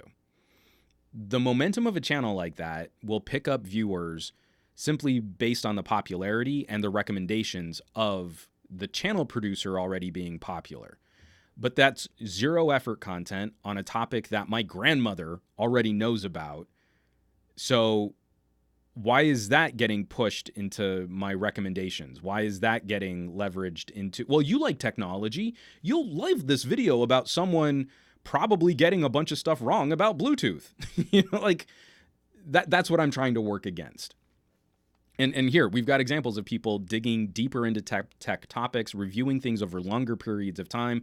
And when someone like Gary puts out an explained video, it will be a topic worth explaining, not, oh, I probably need an extra million views just to keep my YouTube stats and metrics up. Let me talk about nail clippers explained. Like it's pushing that. Just find other content. We could do it. We could talk about more exciting things. And so that's one of the outlets I'm trying to offer. One of the solutions, if you want to consider checking out the Reddit community, glowing rectangles, reddit.com/r/glowing rectangles. It's a platform where you can share your own stuff or you can share the stuff of other creators. I really hope that this can become kind of a link farm where if something becomes sort of a little bit popular on glowing rectangles, it'll get shared organically on more popular subreddits. That's what I'm hoping to achieve. And we've been seeing good numbers. Again, every week I come back to you and say, hey, we're seeing a few more subscribers. We're seeing a few more contributions. We're seeing a few more upvotes. And that to me is worth continuing this experiment on. Like I said before, just passively watching is not going to help you find cool new stuff. Participating means that you are helping that person become a part of a community, helping them to grow their own community. And that means you, as the consumer of tech videos and tech commentary, will find more stuff. You will get better content. You will see more conversations happening. That's what we all want, or it should be what we all want if we say we're into this stuff. And from Train916, I would share stuff, but of my family friends, 95% don't give an expletive deleted about this tech stuff. If I start sharing, I'm going to be #SomeMutedGuy. So that is increasingly one of those tricky areas. The perception of nerdy stuff. It's not that you need to share everything all the time, 24/7. But if you're a fan of this property, like maybe you're not trying to shove this under the nose of all of the people that you follow on Facebook, right? So like my aunts and uncles probably don't care about Gary Explains breaking down CSS. But that doesn't mean I don't have other appropriate venues to participate and to work on that. Again, I'm giving one specific example, sharing. If you, for some reason, can't share everything on one platform, that doesn't mean you give up. That doesn't mean you just walk away. That means you find where it's appropriate for you to participate if you hope that this kind of stuff is continued to be made.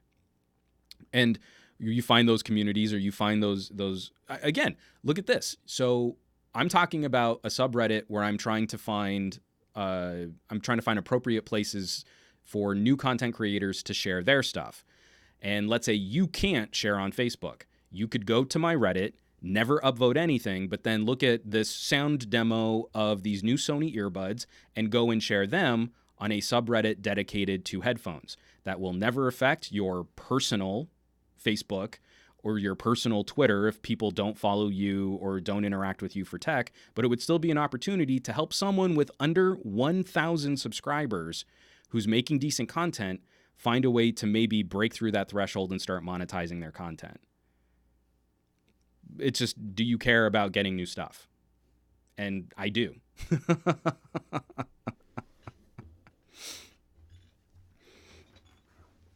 From Ruru2, the YouTube algorithms aren't designed to push niche things like these long, complicated videos. They work actively against things that aren't sort of search popular. And YouTube plays way too many games. So let's say you have 1,000 subscribers. I guarantee you, let's say you have 1,000 subscribers and 10 of them smash that bell icon. When you put out a new video, I sincerely doubt those 10 people who smashed that bell icon are actually getting notified because your channel isn't popular at all.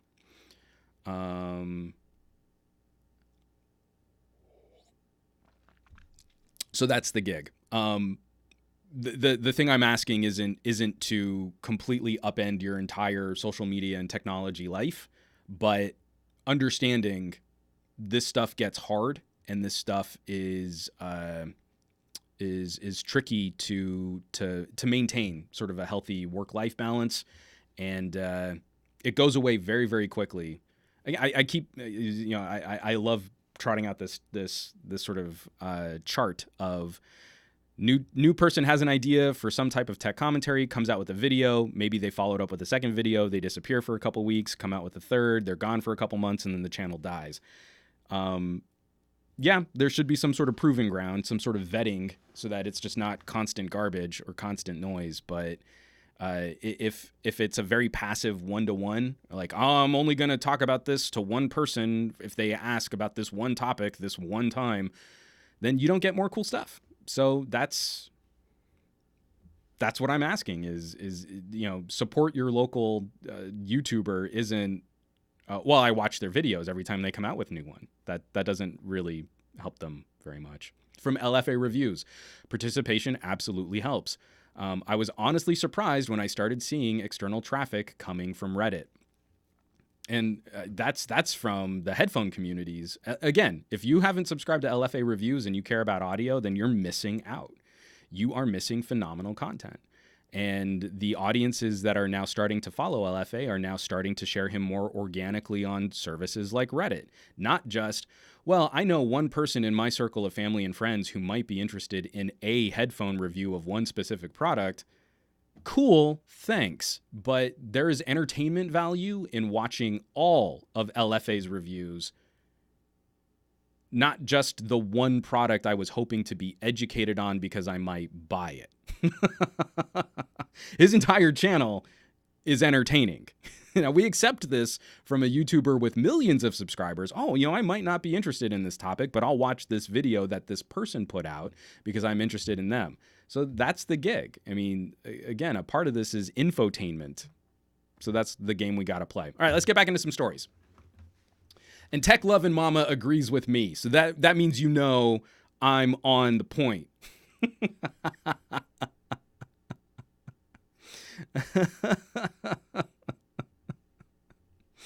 Let's get back into some stories. This one came by way.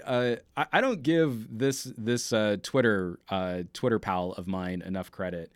Dexter Cumberbatch sends me articles and links on the regular. I get about 3 or 4 links from him. No, not that much anymore, but it's probably like 2 or 3 a day when news is really cooking.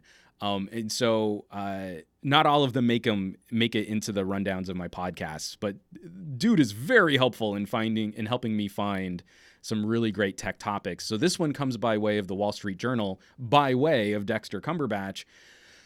We're seeing some additional teething pains on the 5Gs, and this one I think is kind of interesting because I've been sharing some of the stories talking about network infrastructure, the major problems that Verizon has had because they've gone to the microcell, the really, really high bandwidth version of 5G, and the rollout on that is almost like putting Wi-Fi routers out there. The signal, the coverage, so limited. It's difficult. Sprint's solution, I think, will probably prove to be more correct, where they're going mid-band. You won't see those crazy, insane fast speed tests, but you've got better building penetration. The 5G actually lights up a much broader area than just what one of those little microcell towers can do. So the Wall Street Journal testing 5G. This was written up by Joanna Stern. We tested 5G across America. It's crazy fast and a hot mess. From the article, today's forecast, 95 degrees and sunny with thunderstorms likely in the afternoon. No chance of testing 5G.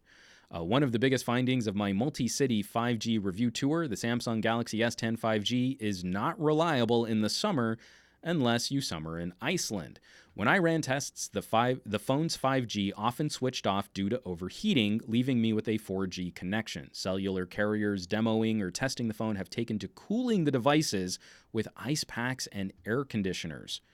And so she goes down and she shows like, oh, well, I saw how fast this was in Verizon 5G in Denver, got like a 1,300 megabit download. AT&T in Atlanta got 1,100. But then she also shows like she would be regularly trying to test, and then the phones would shut off that radio because it's drawn more power. The reason why I thought this was kind of just an interesting glimpse in where we're at with some of this reviewing. If you're looking at a microcell solution, you have to like hold the phone up, get the clearest line of sight in the optimal position. You hit the speed test and bam, I've seen 1,800 megabit downloads. Whoa. And then you move 5 feet to the left and the signal's gone. The thing we haven't been talking about as much is the transition of radio and antenna networking equipment on the phone. If you're sort of reasonably aged in this sort of tech conversation, where we were when we made that transition from 3G to 4G, we remember those first generations of devices, you would have to like manually activate. Oh, you remember there was WiMAX? Sprint went WiMAX for their first rollout of 4G, and I had a WiMAX phone that you would pretty much like manually toggle just the WiMAX radio. And your battery life would drop from half a day to like minutes of 4G activity, and then you'd have to turn it back off again. And we did the same kind of game with those early implementations of LTE also. This is I don't know how future-proofed you really will be if hot weather combined with crunching the information from a 5G connection faster is going to start hitting the thermal limits on our phones. She was saying, Joanna was saying in this article, reaching temperatures over 100 degrees on the device. That is throttle territory. Things on the phone start deactivating once you reach a temperature like that. So I guess I'm still in the skeptical, cynical phase of a new wireless standard rollout. I haven't seen anything where the current application for 5G really does anything better for phones or computers than what we could have had with 4G that was properly upgraded. When we see other markets in the world, there are markets with gigabit LTE, because there were categories of LTE that kept improving over the initial spec. So the main advantage to me seems to be network congestion. And that could be cool. That could be really cool. But that only comes with the full ecosystem getting that upgrade too. If we had been improving with gigabit LTE, that would have meant that we were firing up more backhaul. We would have been improving our network infrastructure and all of the stuff that goes beyond just the cell tower itself. And to me, it seems like all we've really been doing is just knocking down the towers and putting up new ones, because we haven't seen any substantial improvement in data connectivity, data speeds, networking speeds since HSPA. If you're not doing better than 42 meg down, 20 meg up, you are slower than a 3G data connection. That's what GSM maxed out at. So what I'm hoping is 5G becoming that city solution for network congestion but that we're still looking at those expansion technologies to get the middle of our country, the middle of the United States, on something more competitive. They don't get good options for broadband, for cable, for fiber to the home. They're still lagging way behind on the true data connectivity. Their phones show LTE connections, but they're not really getting any LTE benefits. We've got some great comments in here. Let's jump into some of these. From MPCRSC, 5G in the US is going to be a mess for years. Notice broadband speeds in other countries versus here, then apply that to 5G in the US, and we'll pay way more for the privilege of it being a super awesome mess. From Tech Lovin' Mama, I remember those days. I had the first 4G phone, the HTC Evo. I was right behind you. I was on the Epic. I did not go for the HTC. I wanted my slider keyboard, and I have it over there. It's one of my favorite phones, just to kind of like museum pieces. Look, it doesn't work. Can't do anything on it. But I have the Samsung Epic. From MPCRC again, Bad 2 out with not so fast 5G as well in other countries. Oh, bad rollout with in other countries too. From Matt Tyler, 5G ready, 4K ready, 8K ready. Just because the tech's ready doesn't mean I'm willing to pay an extra £20 a month just to get every now and again the content or signal to actually take advantage of this new tech. Companies just trying to make money before it becomes a standard. From Aditya Anil, sorry, had to make a phone call. What did I miss? Is Juan still Russian? Totally, comrade. Overthrow the shackles of consumerism. But also, I'm going to show you a bunch of shiny objects that you should buy on my tech channel. From Tech Lovin' Mama, I still have one and a Palm Pre, which is what I had prior to the HTC Evo. Another one I'm going to have to go, aw. So, 5G. Lots of stuff still to figure out. I don't know. What are your thoughts? What are your feelings? I'm thinking 2022 becomes the year 5G is more. Sorry, we're almost in the end of 2019. 2020 is going to go. Yeah, I stick with that. I think 2022 becomes that year where people are rolling over devices from phones that come out next year that maybe still aren't, 5G capable. We have that kind of holdover time period. Phones at the end of this year, we have that split between the 4G version of a phone and the 5G version of the phone.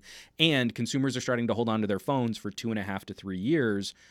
I think 5G really won't be a solid force in this market. In what we care about for improving services, getting those next generation content delivery systems, 2022. I think once we're into the first half of 2022, that's when it's really going to be something that matters, that it's on your phone, but that's because everything will have it built in, that you won't have to worry about playing these compatibility games.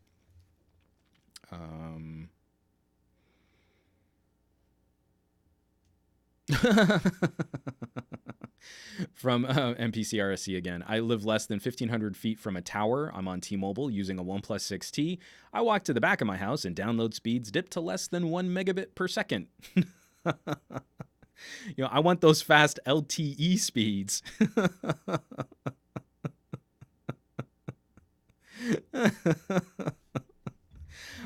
So in my neck of the woods, Sprint is a little bit like that.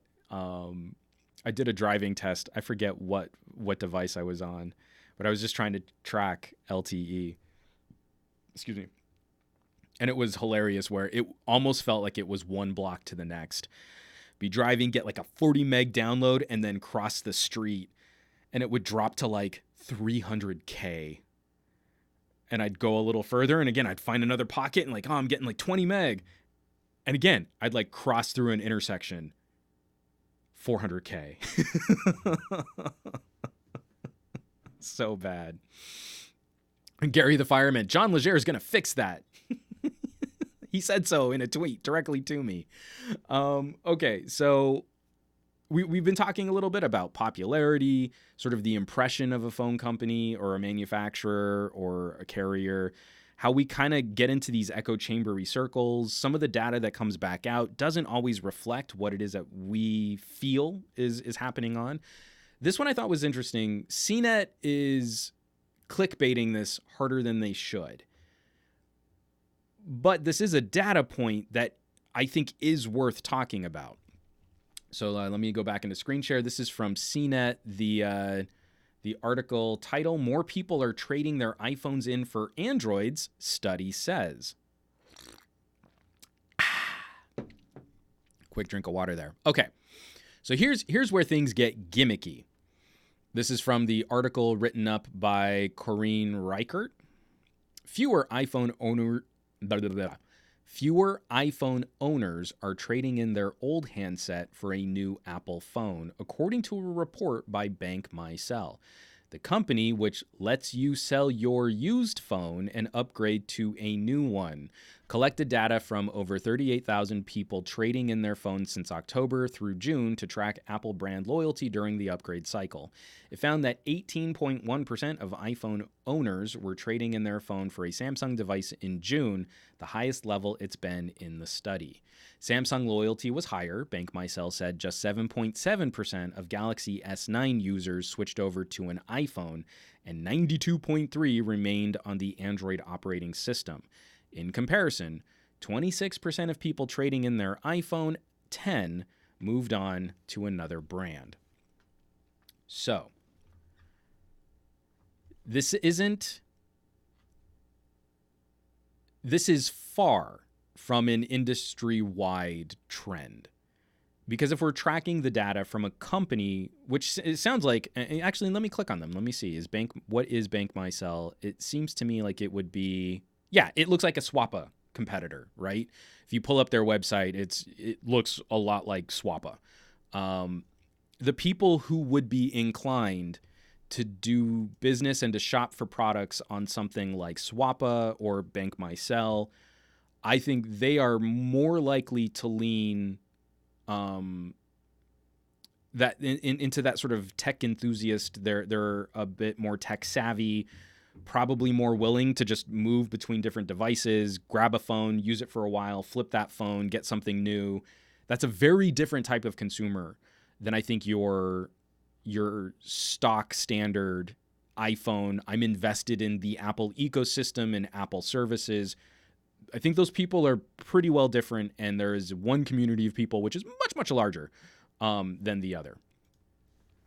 That being said, I do think it's interesting to see some data from a retailer, or I should say from an eBay-style commerce site, showing a bigger drift than normal from Apple. For the few people that I know who were looking at swapping or getting new phones this year, new iPhones this year, really for a lot of them, it was moving out of the top end from like an iPhone 8 Plus, and instead of getting the iPhone XS or XS Max, almost all of them went iPhone XR. That to me became the main trend. Was they wanted to buy in at Apple for the lowest price possible for the newest phone that they could get. That's been my experience in a much more limited sampling size than what Bank MySell is using. But I do think that that's kind of interesting. So when we combine that with trends that people are holding on to their phones longer, that the premium end of the market across the industry has been plateauing and has been dipping, and that what are some of the numbers? There is actually, they quote this in the article from Kantar. Again, this is all analyst stuff, so huge rocks of salt. This isn't like the final word on how this stuff works. I think this data can be interpreted incorrectly as often as it is interpreted correctly. Let's see. This is back from the article on CNET. Earlier Wednesday, Kantar reported that during the quarter ending in June 2019, iOS-based devices accounted for 36% of phone sales in the U.S., which is down 2.4% from the same quarter last year. Android phone sales were up 2.5% to 61% of all sales.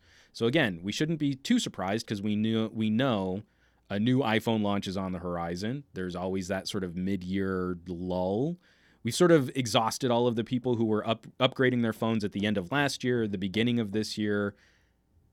That makes sense. But it's still shipping data showing a decline year over year at this same time period. 2.4 isn't like, sky is falling and stuff we should be freaking out, or Apple should be freaking out. But I do think we are well into the post-smartphone downturn. I've been predicting this incorrectly for several years now, but the last 3 years, what's really improved on phones to a startling degree that we then reconcile this against some humongous price increases, where a flagship phone used to be like $650, now we're pushing into $1,300, $1,500 territory if we're talking MSRP. Over 4 years, the MSRP on our phones have doubled. And we're talking the base model premium options. They can get even higher in certain aspects, and they're going to push even higher than that. We start talking about things like folding phones. So I think it's pretty clear that we're going to see market corrections for sales, for the number of units shipped, and for how much a consumer is willing to spend on a device like a smartphone. Again, these little data points shouldn't be taken as sort of conclusions all into themselves. One phone retailing service does not a consumer trend make, but it is a data point that's worth keeping an eye on. And I'd be curious to see if Swappa has any similar data, any similar trends that they can show when they're interacting with their customer base. From 20 miles, 1975. I think if you're an iPhone user, there is not much of a driving RW. I don't know what R... Oh, maybe a driving reason because iOS is still good on any iPhone hardware. Okay, that makes sense. Yeah, it's hard to justify instantly flipping to a new phone, especially an expensive new phone, if your old phone is still doing just fine.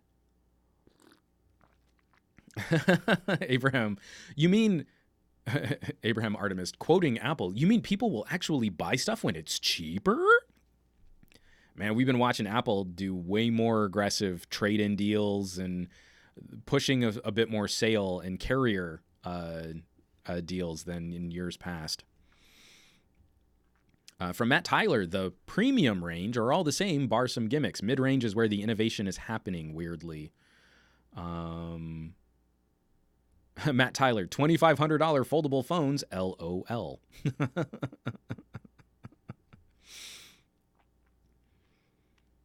Oh, this is hilarious. From Trey916, my enterprise is starting to get 10R phones to replace the old 6 to 8 devices. And since our security policy requires a password, not a PIN, people are getting annoyed with having to selfie to unlock. I'm not the biggest fan of face unlock. The Apple logo would make for a perfect fingerprint scanner on the back of their taller phones. And then for Matt Tyler, what about the Lenovo foldable laptop? That's going to enter a price range never seen in the laptop space before. Yeah, I mean, again, foldable tech, I really do want it to improve. I'm going to be weirdly cranky and conservative on it. I just don't see what it's going to bring to this era of computing. Take something like a laptop and you make the whole screen sort of foldable so you can unfold it to have a large monitor surface area. That's cool, especially in a mostly touch environment. But what are one of the things that you really like doing on a laptop? It's typing. It's writing. The keyboard is an important... Look at Apple struggling with good keyboards. And do I still have it over here? I don't know if I do. I might have put it... Oh, I do. Hold on 1 second. I'm going to get it. Ugh. So I really like my Lenovo Yoga tablet. This thing is really cool. And you open it, and there's a totally smooth surface, which is capacitive touch. You can use it to draw. It works with the Lenovo stylus. But this thing is not fun to type on. So if I take this and I make this all one screen, and it just happens to bend in the middle, I'm not too far from what this thing does. I just have more screen to play with, and the more screen is cool. But for it to be cool, it also means I need to give up on a tactile typing experience, which is kind of lame. And trying to type on a completely smooth surfaceless, that's not the right word, completely smooth, featureless surface isn't very nice. You are way more prone to making mistakes and errors. I don't think that's the future of technology. It's cool and it's cool and it's sexy and it's fun, but it's not. It doesn't do anything better than what we currently have. It's just different and flashier. From Ruru2, what's the point of that bottom half? So the bottom half has a keyboard etched into it. That's not charged at the moment. I tried booting it up. It's got a keyboard etched into it, so you can type. But then it also acts as a touch, it acts as a touch surface and then also a stylus surface. You can put a notepad on there, and as you're writing notes, it can be automatically transcribed or then saved as an image. Again, super flexible, some really good ideas. It just doesn't solve it doesn't work as well for some of the core use that you would want out of a laptop-y, tablet-y kind of solution.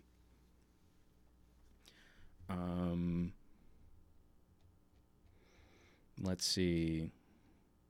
So Abraham Artemis, outside of the thing you showed us, Lenovo actually makes great keyboards for laptops. They do. I love the feel on ThinkPads.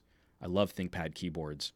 From Steve, was that the Android or the Windows version? I got the Android version.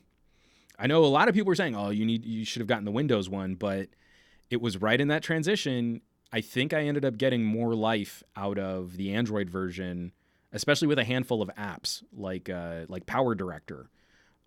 Proved to be a more useful machine for me than a super low power, slow Windows computer might have been. From Matt Tyler, where do you think foldable tech is best implemented? And I don't have a good answer for that. I think as we get better with foldable tech, some of the benefits will be very... the benefits that I hope to see won't necessarily be the most exciting or the most tangible. It's not like we take one product that we understand really well and then we put a bendy screen in it. Feels so dumb and old-fashioned. Well, I took one thing and I just changed a part of it. And that's where we run into problems. Android and iOS, designed for much, much smaller, much more squarish, rectangular screens. So now we're going through this revolution of tall, skinny phones and maybe a folding phone and all screen. There's no bezels on the device. But the software really wasn't written around that. The user experience, the UI, the ergonomics all change, but the software hasn't really adapted to all screen phones. Why not have a phone with a force sensor in the screen so that the entire screen becomes your home button and you don't have to reach awkwardly around the device to try and get to UI elements that were designed when phone screens were like half the size of this thing. That's what I'm talking about. Folding screen tech, I don't think really fixes anything and potentially breaks the stuff that we actually do rely on to use on our mobile devices. But one of the reasons why I want to see folding technology improve is for whatever comes next, the services we don't have because we've been limited by some kind of hardware design, the future of personal area networking, of wearable computing, of organically being able to shift and shape and mold things, the next generation of AR and VR services and solutions, your ability to 3D print a custom headset. So it's not, I need to make a headset that generally works for the most number of people, but is definitely not going to fit some people. We could mold, because if we improve, folding screen technology, we could mold displays into organically customized headsets for you. Just like I love wearing molded ear tips. These are my ear tips. You can't wear them. Those are going to be the things that I think will come from this current dumb implementation of folding screen tech, weaving technology into clothing and fabrics and shoes, and being able to incorporate it into automobiles, and dropping the costs on things like outfitting airplanes with entertainment systems. Like, there are huge applications across the spectrum. I just don't think the folding phone is really going to be a good solution for solving any problems.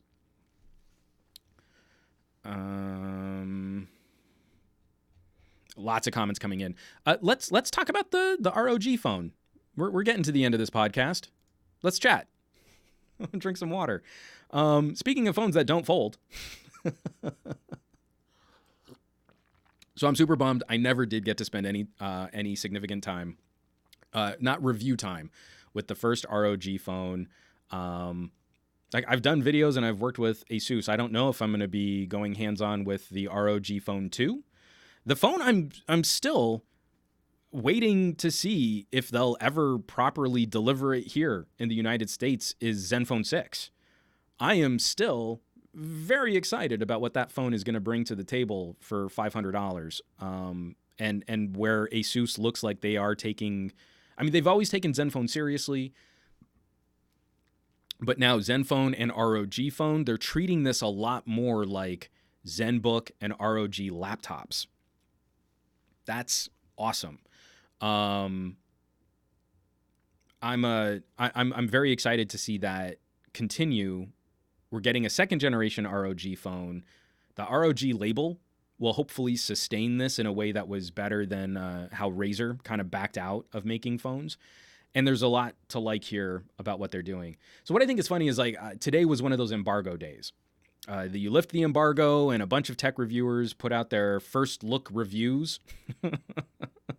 I saw a lot of those. Hands-on review, ROG Phone 2, which is super lame. I am hoping to get my hands on ROG Phone 2 at some point, but I can't flip review phones as fast. And I kind of refuse to play I'm going to use this phone for 2 weeks because then I can return it to Best Buy, and that's the review. Because that's not a review. That's barely a first impressions. Anymore, I want to be able to spend a little time with these things. So as I'm finishing up the current slate of review product that I've got on my plate, and I don't want to just talk exclusively about phones because that's TF boring.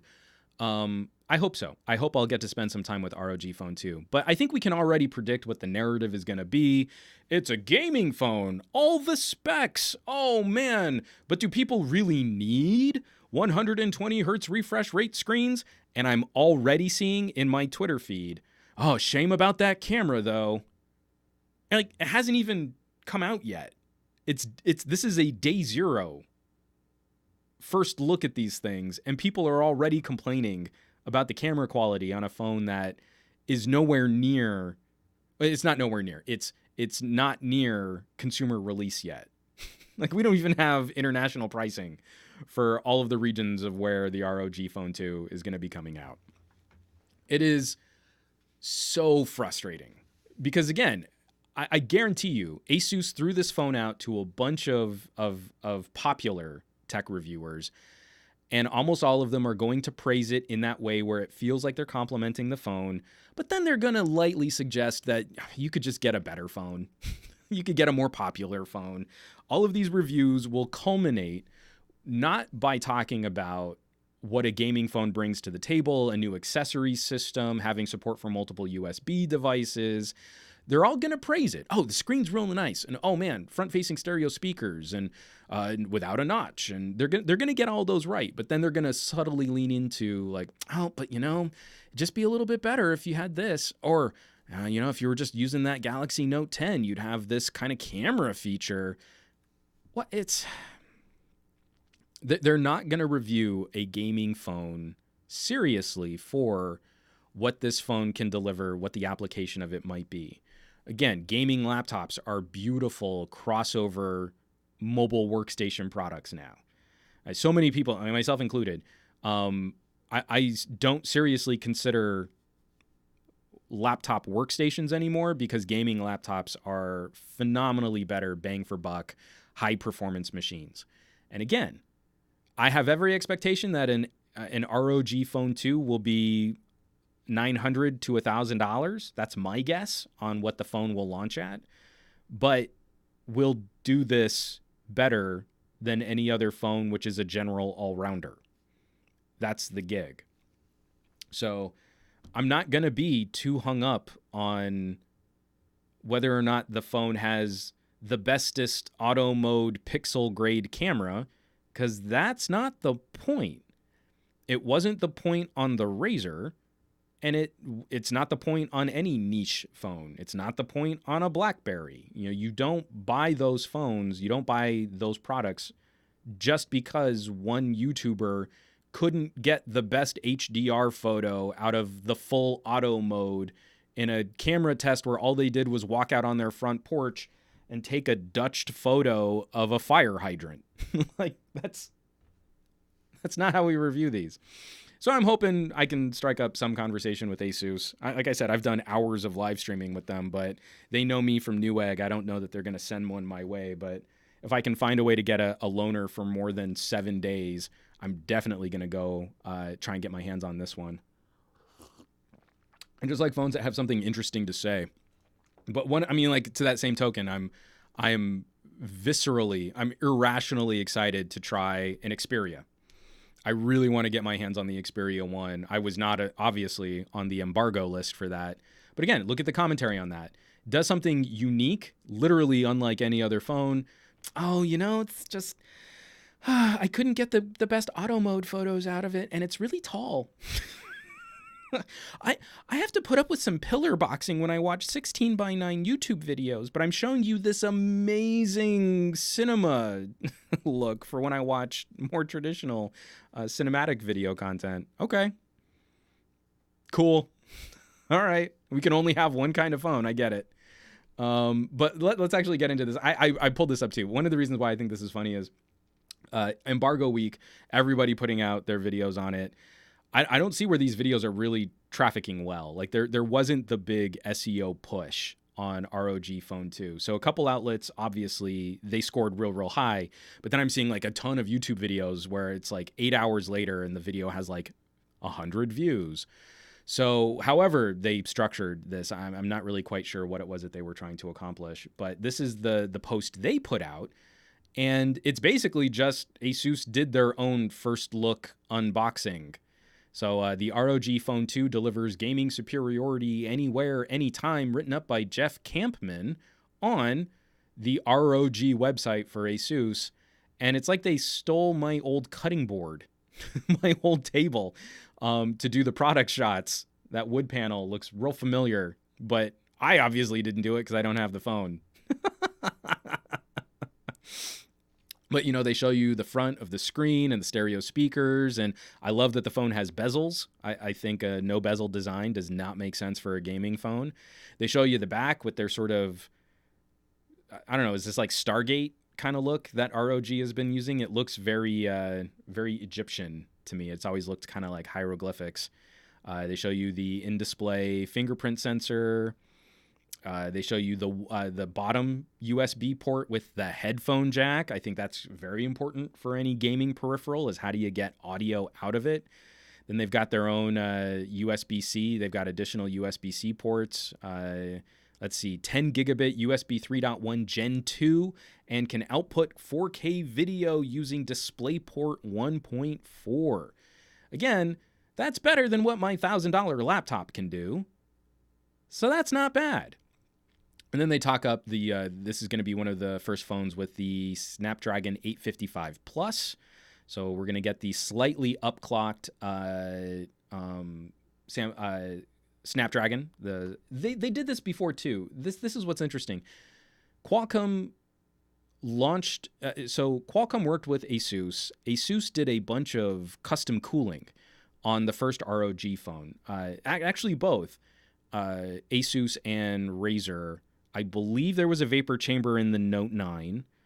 I don't know what other manufacturers put in some sort of active cooling hardware, but Asus was the only one that found a way to sort of overclock the 845.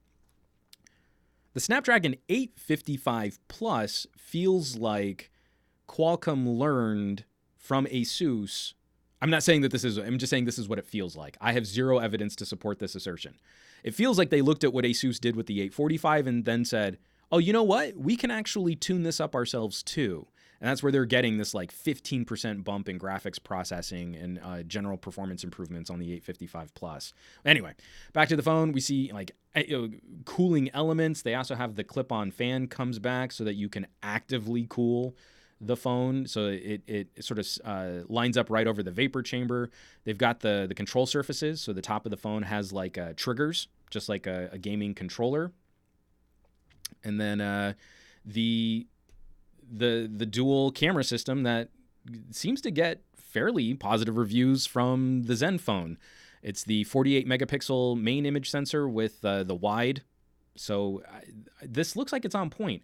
I really don't understand why I've seen so many people complaining about or alluding to that the camera quality on the Zen phone, the camera quality on the ROG phone was going to be inferior somehow.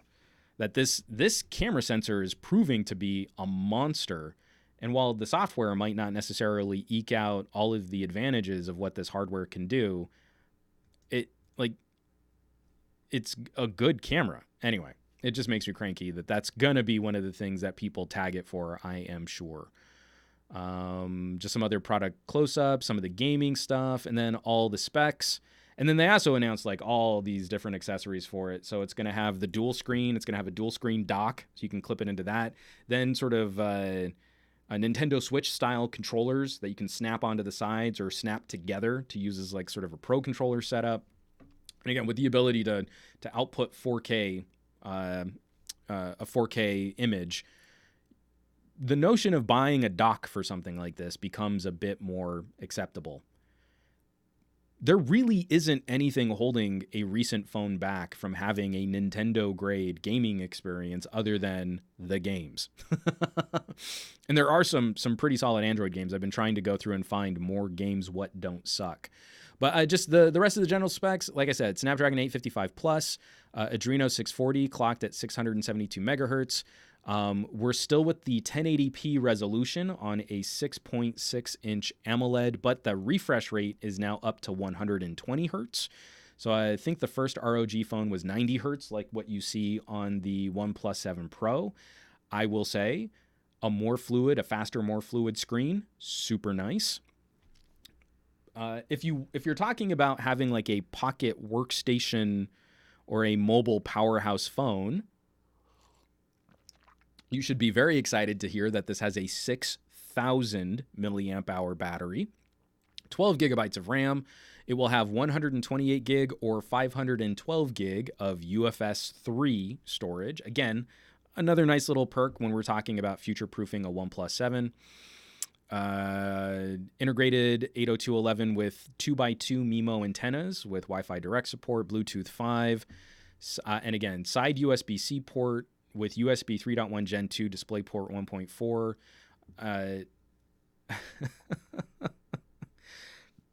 Excuse me.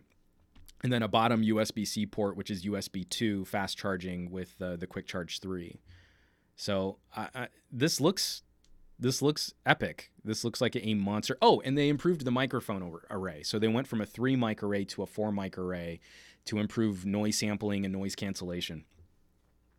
I don't see any missteps here. This looks like a beast of a phone. I'll be very curious to see how it's handled.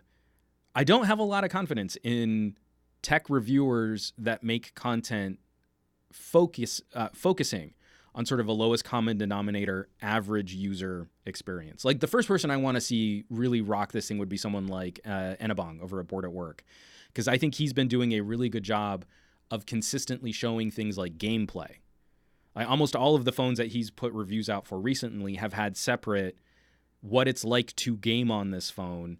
So then when we get a gaming phone in his hands, I would trust that he would have some good talking points. How is it different to game on this versus gaming on a OnePlus 7 Pro? Like a OnePlus 7 Pro is a great phone to game on, but how is it different? So, let's see some of these comments. I've got a bunch of comments here. Ruru 2, maybe they should partner with Google Stadia for this. This would be an amazing phone. Now, obviously, I think Google wants to push Pixel 4, but if Stadia isn't accessible to this soon, I would be shocked. In fact, if Stadia doesn't find compatibility on more phones faster, I would be shocked if Steam doesn't come out with some kind of solution like, hey, you could pay us $15 a month and you could stream any game in your Steam library to any device with a web browser. Because Steam Link worked real good on my Android phones, just moving a game from my personal gaming PC to another device like a TV. And 20 miles, 1975. I'd use an Xperia just for the PS4 sync. From Ruru 2, 2-hour battery life when gaming. And actually, considering how hard I can drive the OnePlus 7 Pro with all of the eye candy and screen brightness turned up, a 6,000 milliamp hour battery should get you a lot of gameplay. Like, a lot. Like, huge. From Q3 Becker, as a 30-year-old gamer, as a 30 years old gamer, I wish we had more gaming devices that didn't look like a stereotypical gamer thing. I will say the Mountain Dew fueled design language of the ROG Phone 2, not my favorite. It's one of the things I love, like the new MSI laptop looks like this sleek, edgy, clean, sharp-cornered, pretty laptop. Same thing, like the Zephyrus has a bit more paneling than I would like, but it's a really clean laptop compared to the like sort of chunky paneled armor-clad look that gaming gear used to have. I feel like the ROG Phone is a generation behind in design aesthetic, but I haven't seen anything here that would be a deal breaker. Like, if you wanted to showcase or rock, like, I have a phone which does the most things, it stands out for a reason. I get it.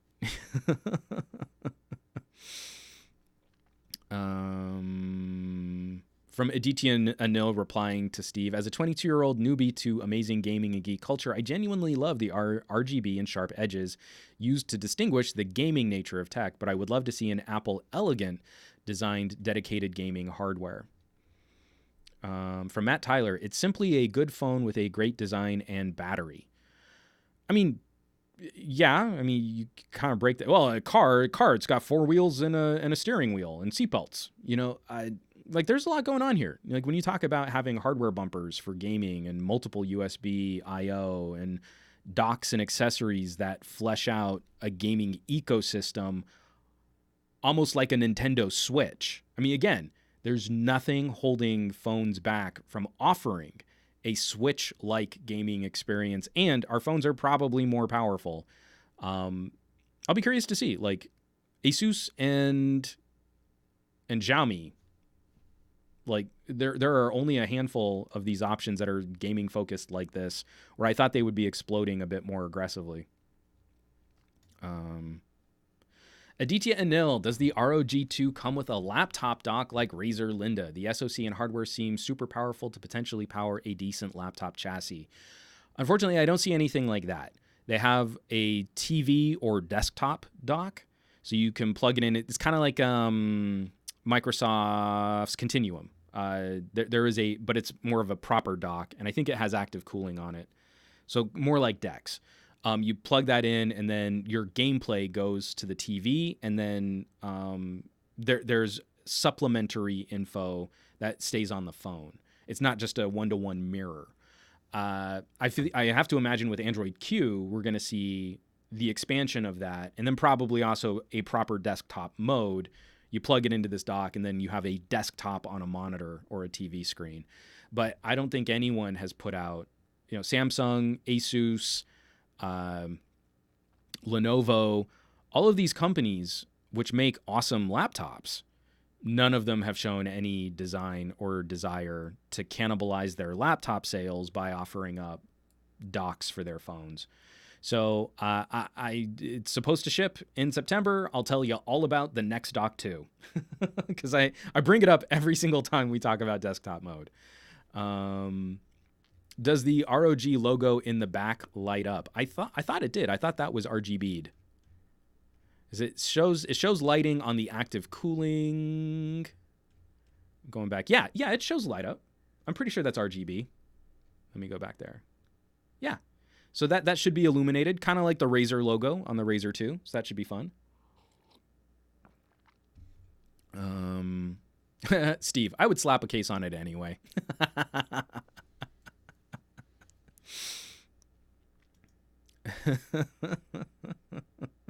From a DTNL, can you imagine putting a Zero Lemon case on this already big battery? It's over 9,000. It'd be hilarious because at 6,000, you'd probably end up with a battery case that's smaller than the capacity of the battery in the phone. And from a DTNL, so they have a slightly better designed switch dock that does a better job at displaying relevant information on the phone, ? Kind of. And it's sort of dependent on what apps and games you're playing on it. It doesn't obviously work for every game, but they've been showing it off on a lot of racing games. So up on the main screen, bam, you've got like the gameplay, and then on the phone, you'll see track info or where you are in the leader in the standings. So stuff like that that pops up more relevant info. And again, that kind of goes hand in hand with some of their solutions are designed for dual screen. You cradle it in a controller that has a second screen, and then the phone is the main screen, or you dock it, and then the gameplay goes to a larger display. I think that kind of stuff is really compelling. And again, it's custom solutions right now because Android is super dumb, but Asus is working at making sure that the phone is display and resolution aware. LG doing something similar with the V50. The phone has custom stuff on it to know when it's being plugged into another display. When Android itself gets a little bit smarter at detecting these types of resolution and display changes, all of this stuff is going to get way, way better. So ROG Phone, that's kind of the vibe. I like seeing that we're getting a follow-up. We're in that danger territory now. We need to see that there's interest in this segment. We need to see that Asus has the fortitude to deliver a Generation 3 and a Generation 4. Everything here seems like it's on the right path, but I had those same concerns with the Razer phone, and unfortunately Razer walked away after Generation 2. And in part, they walked away because they just got savaged by reviewer communities. As soon as Linus put out his, I don't even understand what to do with my hands talking about a gaming phone video, and that broke 1 million views. I think that's pretty much when Razer decided that they were just going to pull the plug. So that's a gig. If I can get my hands on one, I will definitely spend some time putting that through its paces. I'll dedicate it like an entire week of game streaming on Twitch if I can get my hands on the Razer phone, because I'm already kind of planning on doing something like that soon anyway, because I want to talk about games that don't suck on Android. But I will definitely welcome your input. If there are games that you feel don't get enough attention, hit me up on the Twitters or hit me up on the contact page on my website, SomeGadgetGuy.com, so I can better keep track of those comments. But now we just have to hold off and see what will the regional pricing be on this phone. There have been some rumors pointing to it being maybe a little less expensive, and we're talking very minimal price differences just in currency and exchange rates. But I will be very surprised, if the 128 gigabyte version of the ROG Phone 2 is less than $900. Not like $899. That's what I'm thinking. You launch this phone at $899, and then you have a $999 version for the 512 gigabyte storage option. And that could be the sort of twofer that they're looking at. $1,000, but you have 500 gig of storage, or you just want to get in, you want to play with it, 128, but largely the phone is the same phone between the two models.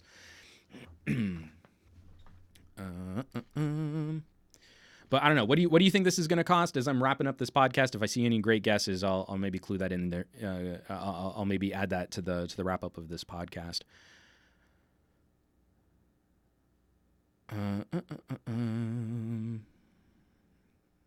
Oh, lots of people talking about Oreos. Oreo was last year, guys.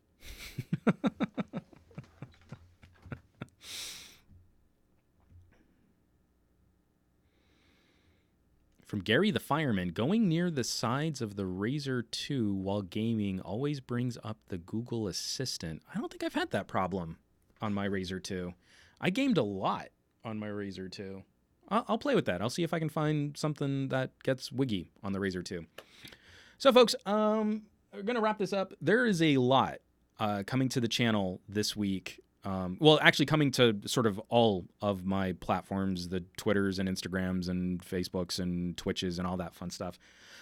First of all, as we sort of mentioned at the beginning of this podcast, my screen, my view here, a lot prettier because I have finally properly put all of the pieces together to retire my busted Samsung NX30. In fact, it's on right now, so I can turn that off.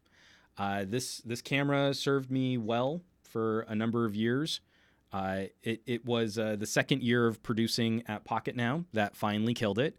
There's a big crack in the protective surface, the aliasing and cleaning filter on the top of this, and it was going to be something like maybe almost $400 to replace that the last time I checked it out, and it just really wasn't worth doing that. At the same time, my main production camera, which is what I'm using now, my Panasonic G85, had some problems with the tripod screw. That broke out of the camera, and I couldn't mount it to another tripod. So that was a problem. So obviously I'm back up and running. I am now using the G85 for live streaming and as a secondary camera because this camera is ridiculous overkill to be using it as just a streaming camera. But I am still using it. I am still using it as a backup, especially because I've had problems in the past. I've never been able to keep good two shots. You know, you keep two cameras running, you've got a lot more footage to cut between. It makes for better looking content. You don't have to shoot as much B-roll to hide your just main camera feed. But the camera I'm now using is my main production camera. I'm sticking with Micro Four Thirds. I know Sony just put out some really cool stuff, but I kind of need to stay on one system. I have a lot of faith in the Micro Four Thirds lens mount being around for at least another couple years. I don't think they're just gonna disappear overnight, like my Samsung NX died when Samsung killed the NX mount. So I did upgrade. I didn't go to the 95. I went to the Panasonic G9. I'm real happy to be back on another chunky bugger camera. This is a real hefty camera. I really haven't even had a chance to play with any of the photography yet. I've jumped right in because I was down for several days just getting all of these pieces kind of moved around and getting things set up, getting through all of, like learning my way through the new camera, getting all of the, I did a white balance test. I tried to shoot some test footage with it. I did the test stream literally, a day out of the box just to see if this would work as a streaming solution.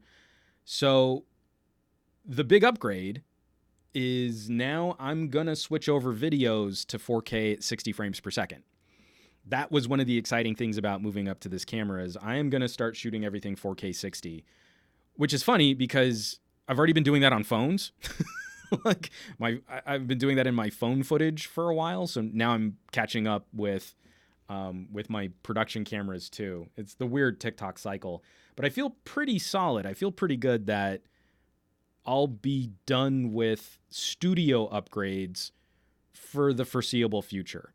I don't see any burning need to flip cameras again or, you know what, I'm going to move up to 8K footage for a couple years.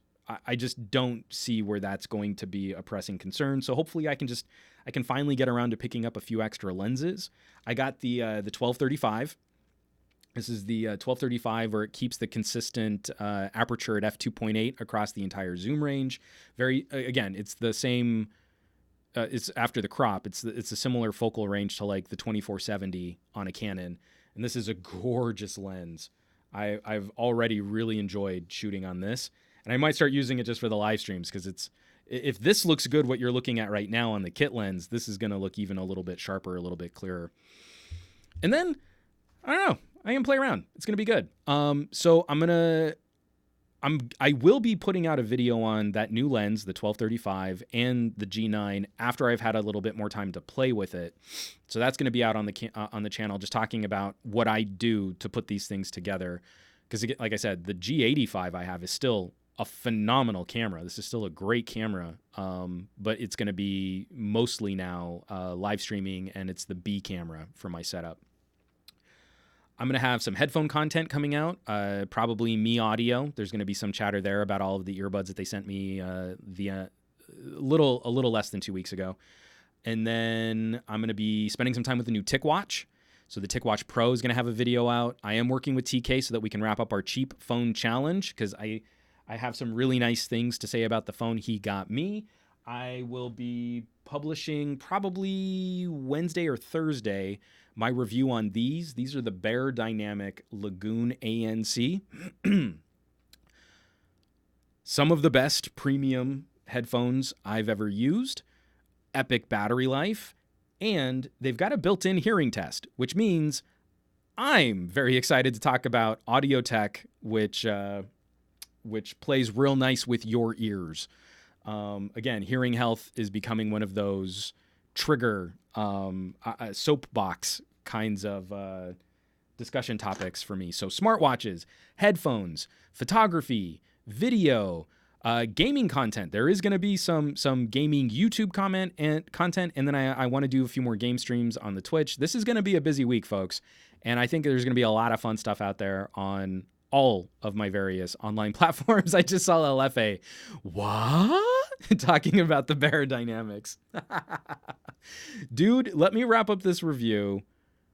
I might need to loan you my Lagoons. These things are gorgeous. Spoiler alert, I like them a lot. They're going to get a real positive review from me. So hit me up on Twitter, and maybe we can talk about doing some like a follow-up or like a response review, something. I'd love to cross-promote some content with you on your channel, and I think you'd get a kick out of them. They are fun. They are really fun. Okay. So, let's wrap this up, folks. Oh man. So yeah, Ruru 2, my dad is losing his hearing. Matt Tyler, next week on Some Gadget Guy, love stream. We answer the hard-hitting questions on chocolate flavors. I will start a food channel. Let's start a food channel. Aditya Anil, those headphones look beautiful. Twitch border gaming related ? The tease, I put this out on the Patreon a little while ago. And I think I talked about this on a previous setup.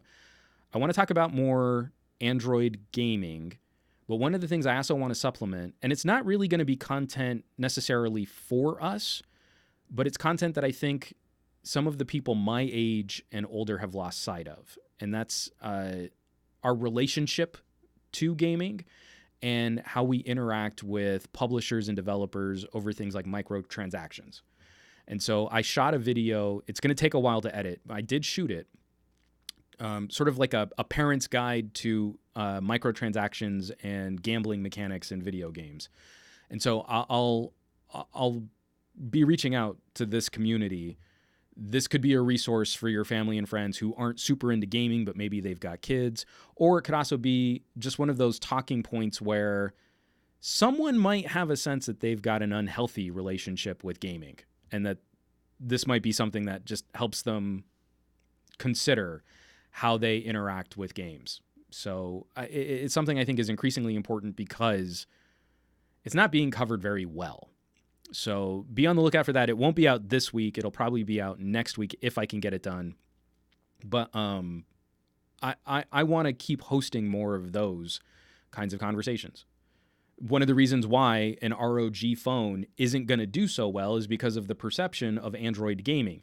Android gaming is a raging dumpster fire thanks to Google profiting off of how manipulative, aggressive, and predatory microtransactions are. So if we're going to fix all of these things and get really cool gadgets, we actually have to look at the infrastructure that supports them. So that's what I mean when I say gaming related, is it's going to be something like that. Steve, when's the live stream mukbang? Oh, man. I'm surprised that you said mukbang and that TK Bay didn't jump out of the woodwork to say, oh, mukbang. So on that note, folks, thanks so much for watching. Thanks so much for sharing content that you want to support. Thank you so much for participating, and that this was a phenomenal live stream. Great chatter, great conversations. Again, I have so much fun, and my faith in humanity restored on the regular every Monday morning when we get to chat. You know where you can find me around the rest of the internet. I'm at SomeGadgetGuy on the Twitters, here on Twitch, on YouTube. I'm technically Juan Bagnell, but if you search for SomeGadgetGuy, you'll find me. I'm almost never on Facebook. You can occasionally catch me on Instagram, but I'm around. We can chat, and we can have this conversation offline, because I want us to care about tech and tech politics and tech news, not just nerding out the week a flashy new product comes out. These things deserve a bit longer form conversation, and this community has been humongous. This community has been amazing at having these longer term conversations. So I thank you for being a part of the conversation as well. Folks, I want you to have a fantastic week. I want you to do awesome with your technology. I want you to be awesome with your technology. And I'll catch you here next Monday morning for another SGG QA podcast. I love you all. Take care.